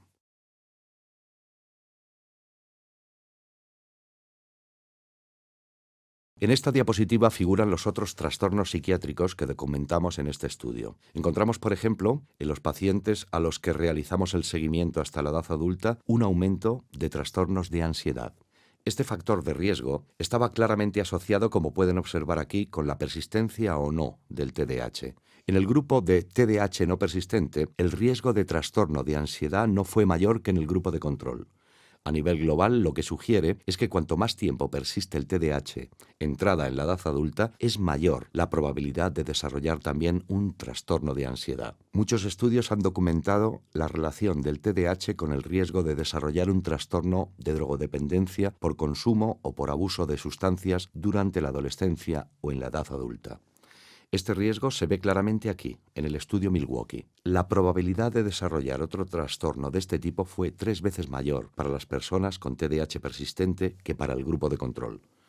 Incluso las personas con TDAH no persistente tenían una probabilidad 2 veces mayor de desarrollar un trastorno de drogodependencia. Los estudios demuestran frecuentemente que el desarrollo de un trastorno de conducta antes de los 15 años influye de forma decisiva en el desarrollo de la drogodependencia, y así fue demostrado en nuestro estudio. Pero vimos que incluso en los casos donde no existía un trastorno de conducta, las personas con TDAH tenían mayor tendencia que otros individuos a consumir o a abusar de ciertas sustancias. Las sustancias con las que encontramos una relación directa con el TDAH fueron el alcohol, el tabaco y la marihuana. Así que, con o sin la presencia del trastorno de conducta, parece que hay un uso excesivo de estas 3 sustancias, con el peligro de desarrollar una dependencia o un trastorno de abuso de las mismas. Se ha investigado con detalle el uso del tabaco entre personas con TDAH y los resultados sugieren que constituye una especie de automedicación. Es sabido que la nicotina ayuda a manejar los síntomas del TDAH. En estos estudios se ha visto que si una persona con TDAH empieza a fumar, aumenta rápidamente el número de cigarros que fuma al día y terminará fumando con mayor frecuencia que otras personas. Creemos que se trata de una automedicación. Le parece que la nicotina le ayuda a manejar el TDAH, pero por supuesto está abusando de una sustancia altamente adictiva. En el caso del alcohol y de la marihuana, la explicación es distinta. Estas drogas no son beneficiosas para el TDAH. y de hecho pueden hacer empeorar algunos de los síntomas. Uno de los efectos iniciales del alcohol, por ejemplo, es la desinhibición. Si una persona es impulsiva y bebe, puede que su conducta sea incluso más impulsiva de lo normal en una primera etapa de ebriedad. Se sabe, por otro lado, que la marihuana afecta la capacidad de dirigir y mantener la atención y probablemente aumentará esa dimensión de los síntomas del TDAH. Es posible que las personas con TDAH tiendan a utilizar el alcohol y la marihuana para intentar olvidarse de sus problemas y conseguir el estado de bienestar que pueden aportar inicialmente esas sustancias, precisamente por las dificultades que tienen en su propia vida como consecuencia del TDAH. Se sabe también que el alcohol y posiblemente la marihuana hacen que la sensación del tiempo se acorte, que la percepción temporal se contraiga. Cuando uno bebe, se concentra más en el presente y presta menos atención al pasado, al futuro y sus consecuencias. El consumo de estas sustancias hace que sea posible concentrarse en el momento, con una liberación de las consecuencias de sus acciones que proporciona sensación de bienestar. Sea como sea, está claro que las personas con TDAH, incluso las que no tienen trastorno de conducta, tienen mayores probabilidades de consumir y abusar de estas sustancias. Por otro lado, encontramos que el uso de drogas más duras como la morfina, la heroína, las metanfetaminas, crack, cocaína, etc., estaba relacionado con la presencia de trastornos de conducta antes de los 15 años, además de las relaciones del individuo con compañeros problemáticos que a su vez eran antisociales y tenían mayor probabilidad de drogarse. Vimos también que las personas que tenían dificultades en los estudios o que los abandonaban tenían mayores probabilidades de consumir drogas más duras que las personas que no tenían estas dificultades añadidas. Por tanto, está claro que el trastorno de conducta y estos otros factores están relacionados con una predisposición mayor a la drogodependencia que en los casos del TDAH sin estos problemas añadidos. Y por último, observamos que había una mayor probabilidad de trastornos de abuso de sustancias durante la adolescencia cuando había antecedentes familiares o socioculturales. Muy pocos estudios han examinado los trastornos de personalidad en individuos con TDAH y el nuestro es uno de ellos. Encontramos que el TDAH predispone al desarrollo de 5 trastornos de personalidad. Por favor, fíjense en este dato aquí, que demuestra que la mayoría de las personas con TDAH no tenían un trastorno de personalidad, pero tenían una mayor predisposición que el grupo de control. Los 5 trastornos que encontramos son: trastorno de personalidad antisocial, pasivo-agresivo, trastorno límite de personalidad y trastorno de personalidad paranoide. Si observamos esta línea del trastorno de personalidad antisocial, vemos que la probabilidad del desarrollo de este tipo de trastorno es el doble para personas con TDAH persistente que para individuos con TDAH no persistente y es más de 7 u 8 veces mayor que para el grupo de control. Recuerden que la primera cifra entre paréntesis representa siempre el grupo del TDAH persistente, la segunda representa el grupo de TDAH no persistente y la tercera es el grupo de control. En análisis posteriores, encontramos que todos estos trastornos de personalidad fueron el resultado de un trastorno de conducta. Los adolescentes que desarrollaban un trastorno de conducta antes de los 15 años de edad tenían más probabilidades de tener estos trastornos de personalidad que las personas con TDAH que no tenían un trastorno de conducta. Fíjense aquí que otros estudios también han encontrado esta conexión entre el TDAH y el trastorno límite de personalidad, y aquí podemos observar la doble vía de riesgo entre ambos. Encontramos, por ejemplo, que el 30% de las personas con TDAH persistente hasta los 27 años cumplieron con los criterios de personalidad límite. Si nos fijamos aquí más abajo, según los estudios, aproximadamente un 40% de las personas que tienen trastorno límite de personalidad probablemente tengan TDAH también. Es decir, que la relación entre los dos trastornos funciona en ambas direcciones, lo que nosotros llamamos una comorbilidad bidireccional. Cada uno de los dos trastornos aumenta el riesgo de desarrollar el otro.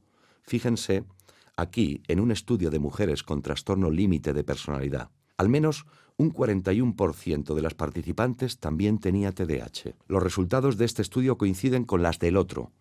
Encontraron además que el 16% de las personas que tenían trastorno límite de personalidad desarrollaron TDAH de adultos y no en la infancia. En conclusión, estos dos trastornos parecen estar relacionados entre sí. Estudios más recientes sugieren de hecho que la impulsividad, que a menudo se asocia con el trastorno límite de personalidad, es en realidad el resultado del solapamiento de este trastorno con el TDAH en los adultos. De hecho, uno de los estudios sugiere que cuando los dos trastornos coinciden, se crea una subclasificación única del trastorno límite de personalidad, diferente de la forma habitual de este trastorno sin comorbilidad con el TDAH.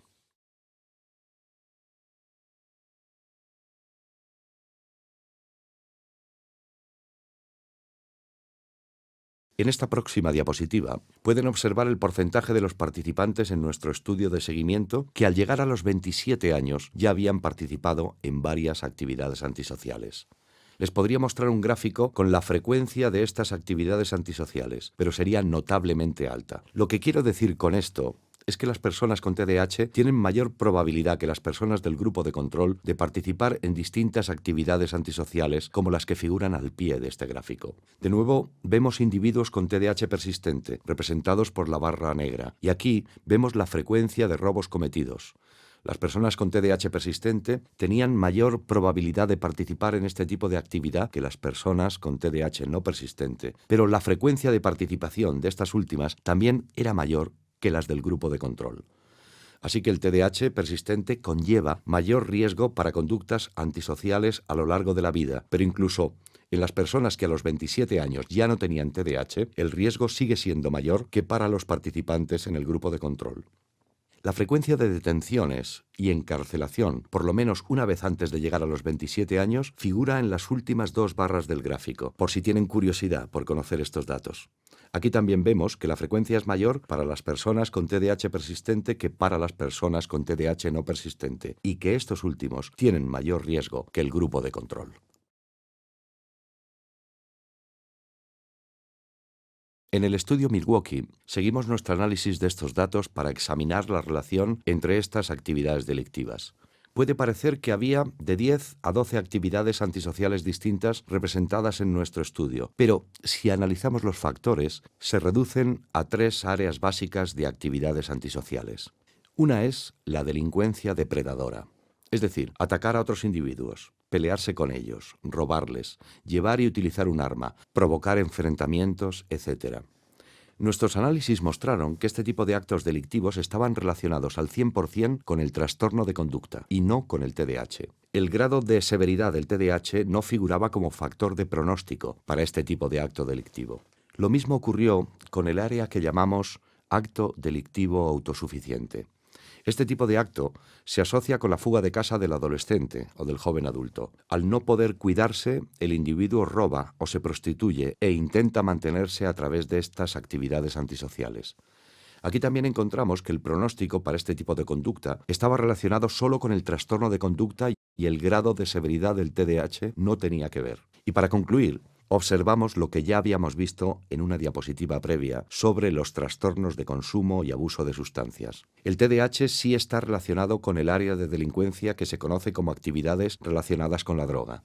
Se trata de posesión, consumo o venta de drogas, o robos de propiedad o dinero para conseguir la droga. El TDAH y, por supuesto, el trastorno de conducta también están relacionados con este tipo de actividad antisocial. Por lo tanto, el TDAH es un factor de riesgo para actividades relacionadas con la droga.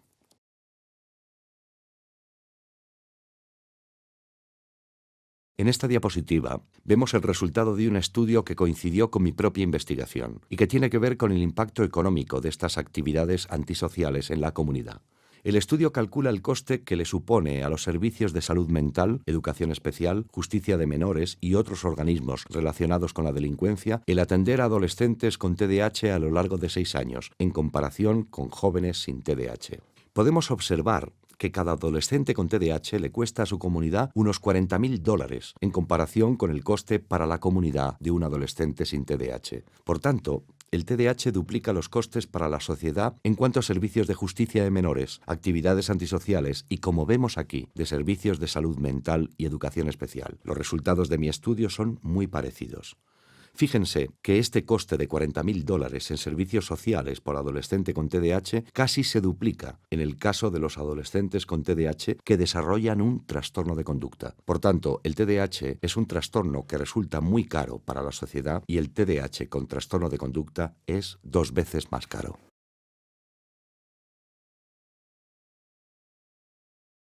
¿Qué implicaciones tienen estos resultados en relación con la comorbilidad para el tratamiento clínico?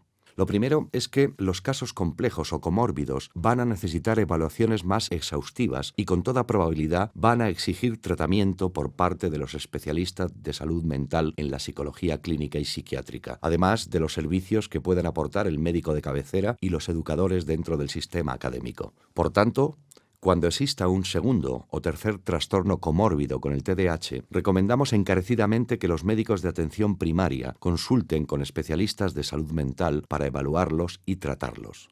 Segundo, está claro que serán necesarios tratamientos psicosociales adicionales además del tratamiento para el TDAH, para abordar los trastornos psiquiátricos que con el tiempo se desarrollan en combinación con el TDAH. Es decir, que la comorbilidad del TDAH con otros trastornos aumenta la necesidad de tratamientos adicionales. Aumenta también la necesidad de medicamentos adicionales para tratar los trastornos comórbidos, que se utilizarán en combinación con los medicamentos para el TDAH. Por ejemplo, los medicamentos para tratar el TDAH no son útiles en el tratamiento de la depresión. Cuando existe una depresión comórbida con el TDAH, como ocurre en 1 de cada 4 casos, lo más probable es que sea necesario acudir a otro tipo de intervención para tratar esta depresión comórbida. El tratamiento del TDAH en sí probablemente no sea adecuado para tratar la depresión. En los casos en los que un individuo desarrolle un trastorno de conducta o conductas antisociales graves, recomiendo encarecidamente que los médicos clínicos consideren la utilización de una terapia multisistémica, tal como la han desarrollado Scott Hengeler y sus compañeros aquí en la Universidad de Medicina de Carolina del Sur. Se trata de una intervención muy intensiva, en la que los terapeutas realizan visitas diarias de varias horas en casa de estos pacientes para poder aplicar una gran variedad de servicios psicosociales. Funciona así porque los jóvenes antisociales frecuentemente provienen de familias con múltiples problemas y, por tanto, los terapeutas necesitan una preparación en diversos tratamientos sustentados empíricamente para poder aportar los servicios que necesitan. Estos servicios se realizan a diario durante 6 a 9 meses. Aunque pueda parecer que sale muy caro en relación con los costes de una visita semanal por parte del individuo a una clínica, no lo es en los casos muy graves, ya que cuesta menos del 25% de los costes de los juicios, internamientos, etc. Y sabemos además que se ha demostrado que el encarcelamiento no mejora el pronóstico para el futuro de estos individuos, mientras que la terapia multisistémica aparentemente tiene un impacto positivo sobre las posibilidades de reincidencia de los jóvenes antisociales con TDAH. Por lo menos así se deduce de los primeros datos que hemos recibido. Está claro que muchos de los individuos con TDAH que han participado en actividades antisociales entrarán en contacto con las autoridades de justicia de menores e incluso con servicios de rehabilitación. Recomiendo encarecidamente que ustedes realicen consultas con estos compañeros para informarles sobre el TDAH, ya que muy pocos han recibido preparación sobre este trastorno psiquiátrico, su diagnóstico y tratamiento. Creo que a no ser de que se trate adecuadamente el TDAH, estas personas probablemente no responderán ante las intervenciones y servicios de rehabilitación disponibles dentro del sistema de justicia de menores. De hecho, en mi opinión, se debería tratar el TDAH bastante antes que el trastorno de conducta u otros trastornos, porque frecuentemente es el primero que se desarrolla y porque es un trastorno de la autorregulación y probablemente afecte a la receptividad y capacidad de participación del individuo en las intervenciones para tratar el trastorno comórbido. Lo mismo ocurre cuando ustedes trabajen en colaboración con la policía o los juzgados criminales, donde es posible que les llamen para proporcionar testimonio experto sobre el individuo. Se trata de una oportunidad para educar a la policía y el sistema judicial sobre la naturaleza del TDAH, su relación con las actividades antisociales y la necesidad de tratar el TDAH para mejorar las posibilidades de respuesta a las otras intervenciones que se recomienden para tratar la conducta delictiva. Para más información detallada sobre la comorbilidad, como he comentado anteriormente, apúntense, por favor, a mi curso sobre la optimización del tratamiento del TDAH, el impacto de la comorbilidad.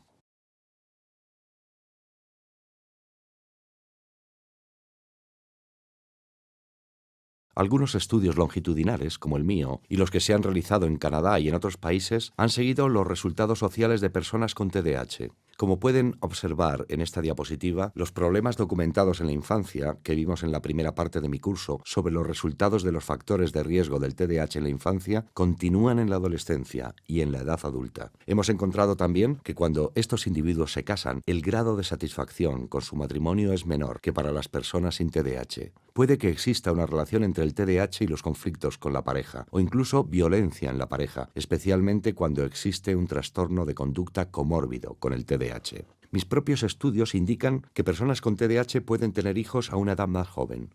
De hecho, las personas con TDAH tienen mayor probabilidad de tener hijos entre 5 y 10 años antes que el resto de la población. Como les enseñaré, es más probable que las personas con TDAH tengan mayor probabilidad de tener hijos antes de cumplir los 19 años que las personas en el grupo de control. Por tanto, este factor de ser padres a una edad temprana se debería tener en cuenta como un factor de riesgo futuro asociado con el TDAH. Hemos observado que en los casos de padres con TDAH, estos indican a través de sus autoinformes un mayor nivel de estrés relacionado con su papel de padre o madre que las personas del grupo de control.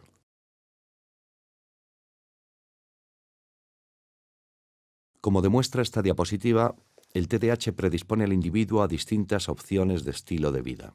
Es decir, que las personas con TDAH tienen mayor tendencia a participar en redes sociales, de pasar más tiempo hablando por teléfono, enviando mensajes de texto, viendo la televisión, jugando a videojuegos y dedicado a relaciones sociales, en detrimento del tiempo dedicado a formarse, desarrollar otras capacidades, mejorar sus posibilidades de futuro, leer, hacer ejercicio y mantener la salud. De hecho, un estudio demostró que al llegar a la adolescencia, los niños con TDAH tenían una mayor dependencia de los videojuegos o adicción a Internet que los individuos en el grupo de control. Por tanto, encontramos que estas personas tienden a una vida más sedentaria, dedicada a relacionarse con amigos, a los juegos, al entretenimiento y las actividades de ocio en comparación con el tiempo que dedican a la superación personal.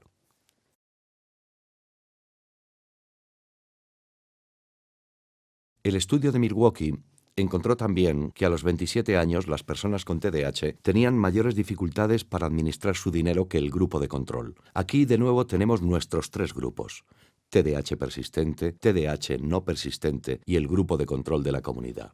Vemos que el grupo de TDAH persistente demuestra tener mayores dificultades para administrar su dinero que las personas del grupo de TDAH no persistente, representadas por la barra blanca. Pero ellos, a su vez, tienen mayores dificultades que el grupo de control con la administración de su dinero, problemas con compras impulsivas, faltas a la hora de pagar el alquiler, etc. Con todo esto vemos que el TDAH en los adultos está relacionado con mayores dificultades en la gestión de sus finanzas y con poca credibilidad en comparación con nuestros grupos de control.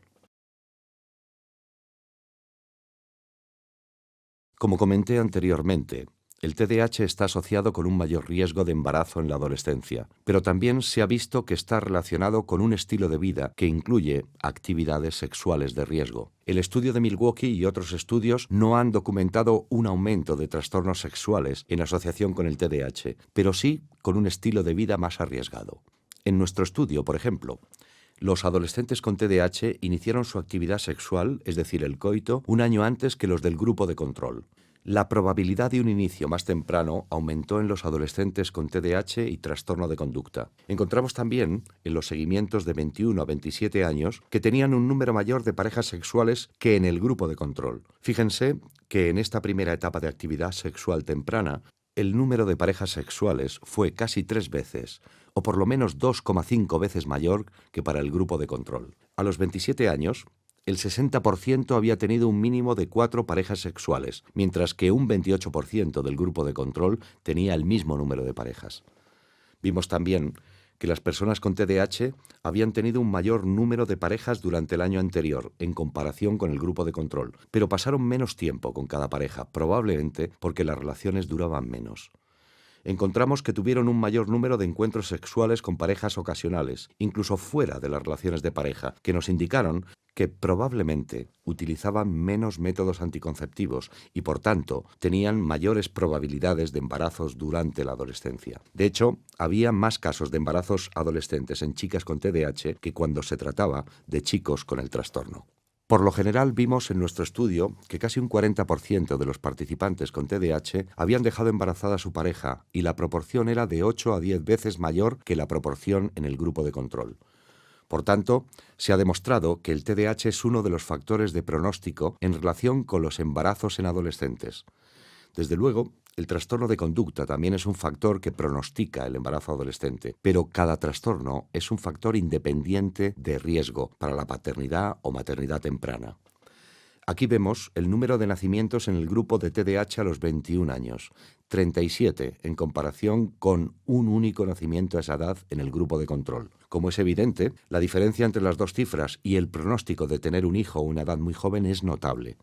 Fíjense que más de la mitad del grupo de TDAH no consiguió la custodia del niño cuando nació. En estos casos, los bebés fueron criados por los abuelos, es decir, los padres del chico o de la chica con TDAH, o se dieron en adopción. Encontramos también, como pueden observar aquí, que a los 27 años seguía aumentando la probabilidad de convertirse en padres. El 51% de las personas con TDAH que se iniciaron como niños en nuestro estudio ya tenían hijos, en comparación con el 13% del grupo de control. Vimos además que a los 21 años y después a los 27 años, las personas con TDAH tenían una probabilidad 4 veces mayor de contraer una enfermedad de transmisión sexual. A nivel global, lo que observamos es la pauta de un estilo de vida mucho más arriesgado en cuanto a conducta sexual que la de la población en general.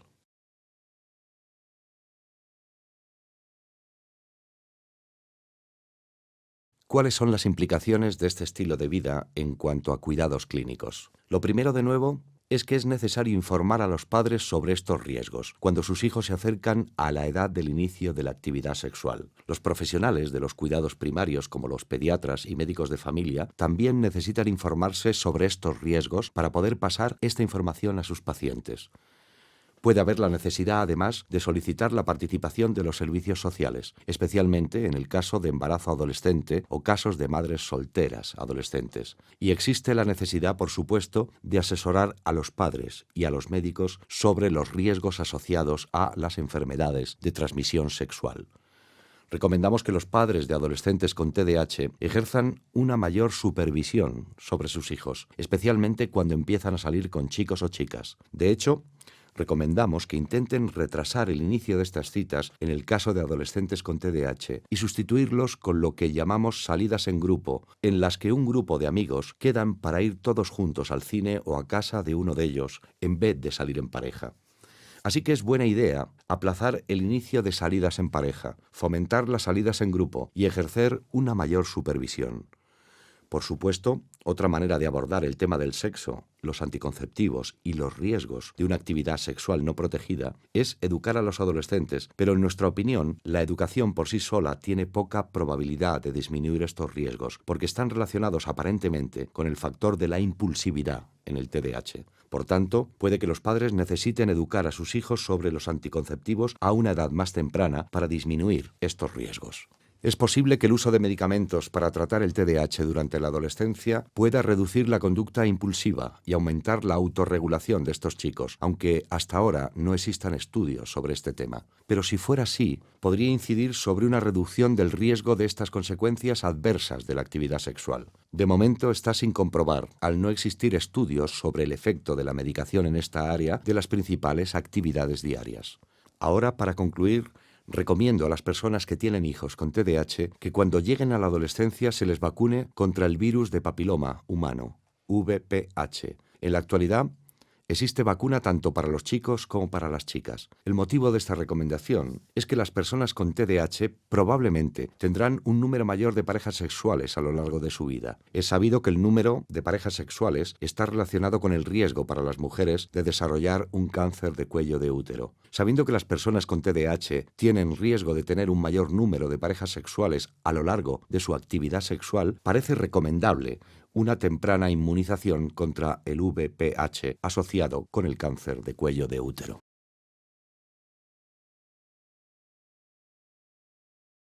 Nuestros estudios han documentado también un número de riesgos médicos asociados con el TDAH que figuran en esta diapositiva.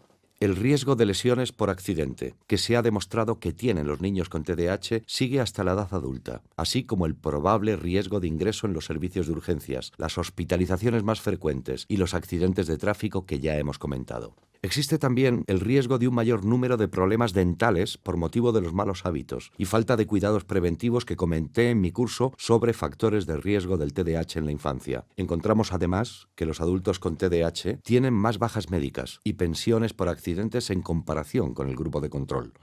Los problemas con el sueño que documentamos en la infancia siguen en la edad adulta. Resulta interesante la identificación y documentación de trastornos alimenticios como un factor de riesgo especial en el caso de las mujeres con TDAH. Se sabe que el TDAH viene acompañado de una predisposición para la bulimia o el trastorno de alimentación impulsivo en adolescentes y jóvenes adultas. Pueden ver aquí algunos de los riesgos en la línea de trastornos alimenticios. Las chicas con trastornos de alimentación tenían 2 o 3 veces mayor probabilidad de desarrollar una patología alimenticia, especialmente la bulimia, que las chicas que no tenían TDAH. En un estudio se demostró que los factores de riesgo que figuran en esta línea de la diapositiva pronostican el riesgo de desarrollar una bulimia. Estos factores son impulsividad severa, rechazo por parte de sus padres, educación severa, comorbilidad para depresiones importantes, trastorno de ansiedad, trastorno negativista desafiante y trastorno de conducta. Mis propios estudios han encontrado que hay una mayor probabilidad en los adultos con TDAH de tener mayor tendencia a la somatización, según sus autoinformes, especialmente si su TDAH está acompañado por un trastorno de ansiedad. En este contexto, el término somatización se refiere simplemente a quejas por cuestiones médicas poco precisas que posiblemente no tengan ninguna causa física.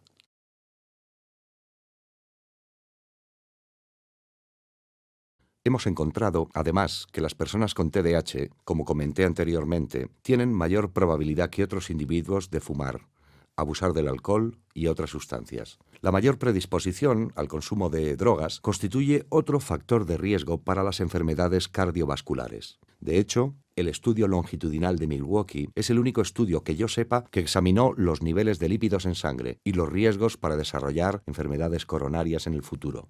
Aquí pueden observar que las personas con TDAH mostraron perfiles lipídicos menos favorables, es decir, que el nivel de colesterol bueno, el HDL, es menor y la proporción del colesterol global es mayor en relación con los del HDL. Esta situación supone un mayor riesgo de arteriosclerosis y de enfermedades coronarias en el futuro, según el sistema de puntos Framingham, que realiza pronósticos de posibles futuras enfermedades coronarias, basados en la valoración del estilo de vida actual. Las personas con TDAH, ya a la edad joven de 27 años, empiezan a diferenciarse del resto de la población en cuanto a un mayor riesgo de sufrir enfermedades coronarias en el futuro. Desde luego, el mayor consumo de alcohol y de tabaco que ya hemos comentado aporta un mayor riesgo para tener cáncer más adelante, si no se produce un cambio de hábitos para adoptar un estilo de vida más sano.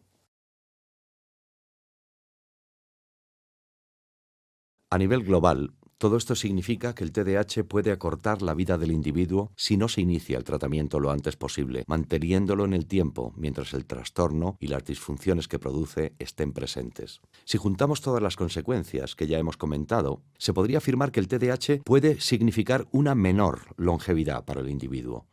No se trata de una valoración hipotética.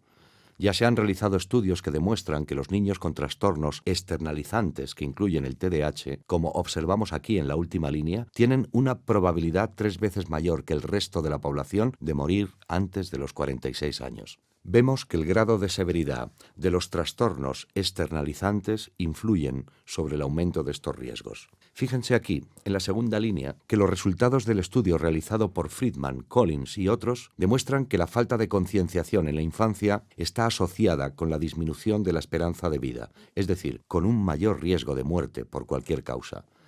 La concienciación es la dimensión de la personalidad que se asocia con la autorregulación y la impulsividad. El estudio de Friedman demuestra que los individuos que estaban por debajo del percentil 25 en cuanto a la concienciación vivían 7 años menos que las personas que no figuraban en este corte inferior. Con lo cual podemos deducir que la reducción de esperanza de vida es aún mayor para las personas con TDAH. Por lo tanto, el TDAH se puede considerar como un trastorno de la salud pública y no solamente un trastorno de la salud mental.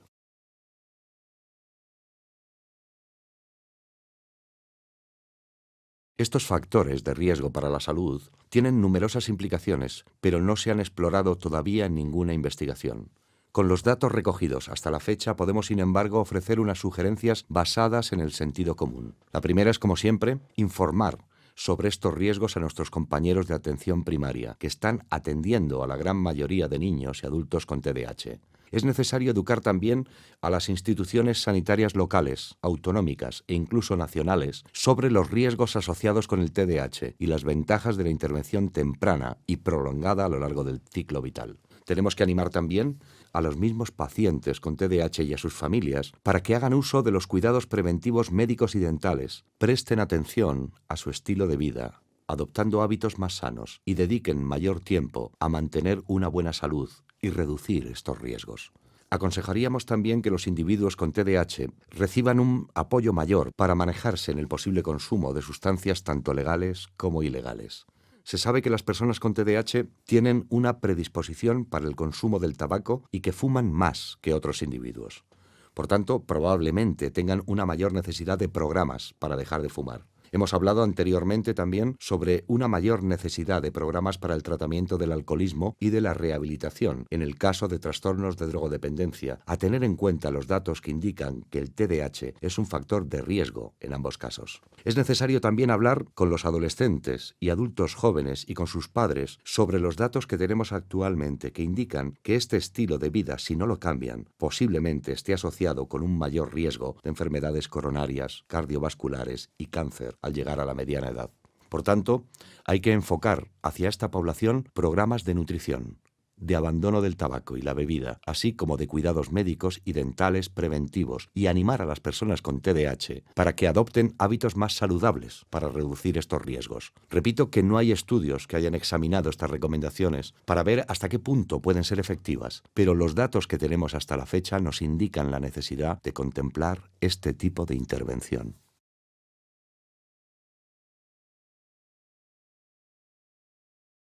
Espero que en esta conferencia hayan visto que el TDAH es un trastorno muy persistente y que entre un 65% y un 86% de las personas diagnosticadas clínicamente en la infancia se mantienen con un TDAH diagnosticable en el inicio de la edad adulta.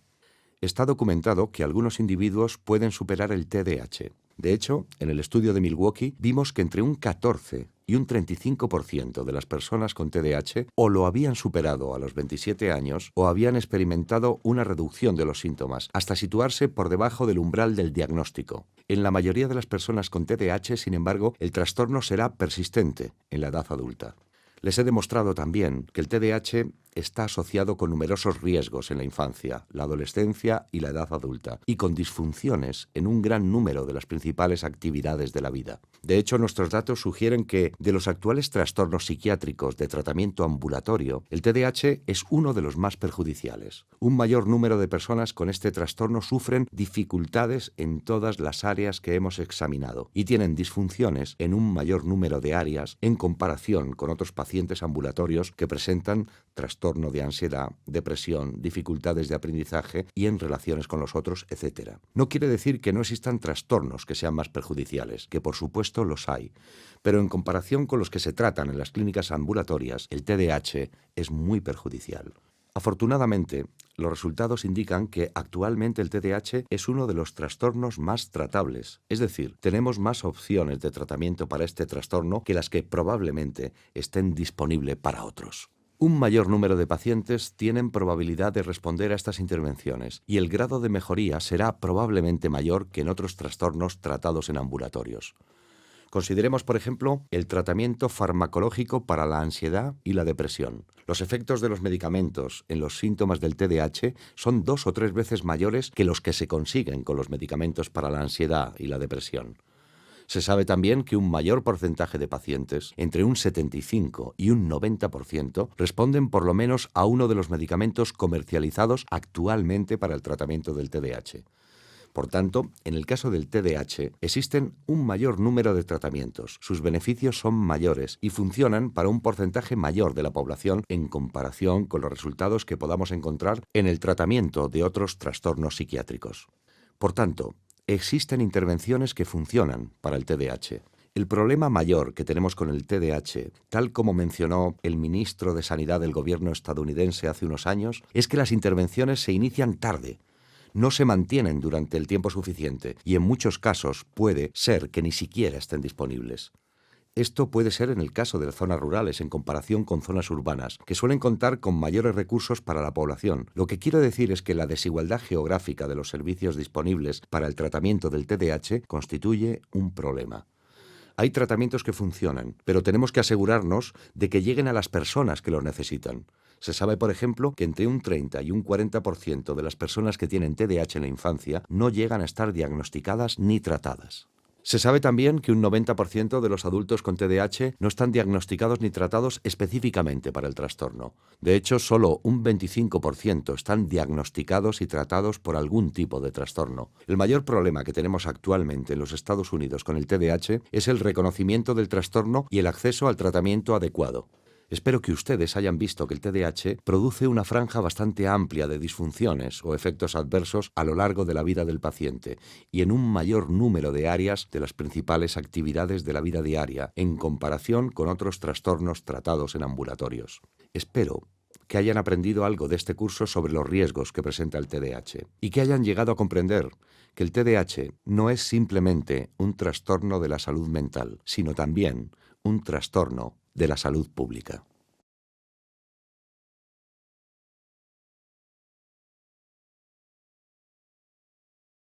Gracias por matricularse en este curso por Internet. Les invito a apuntarse cuando quieran a otros cursos que he preparado sobre el TDAH para esta página web. Les invito también a visitar la página web de la editorial Guilford.com para obtener más información sobre los últimos productos que he desarrollado para diagnosticar y tratar el TDAH. De nuevo, muchas gracias por apuntarse a este curso.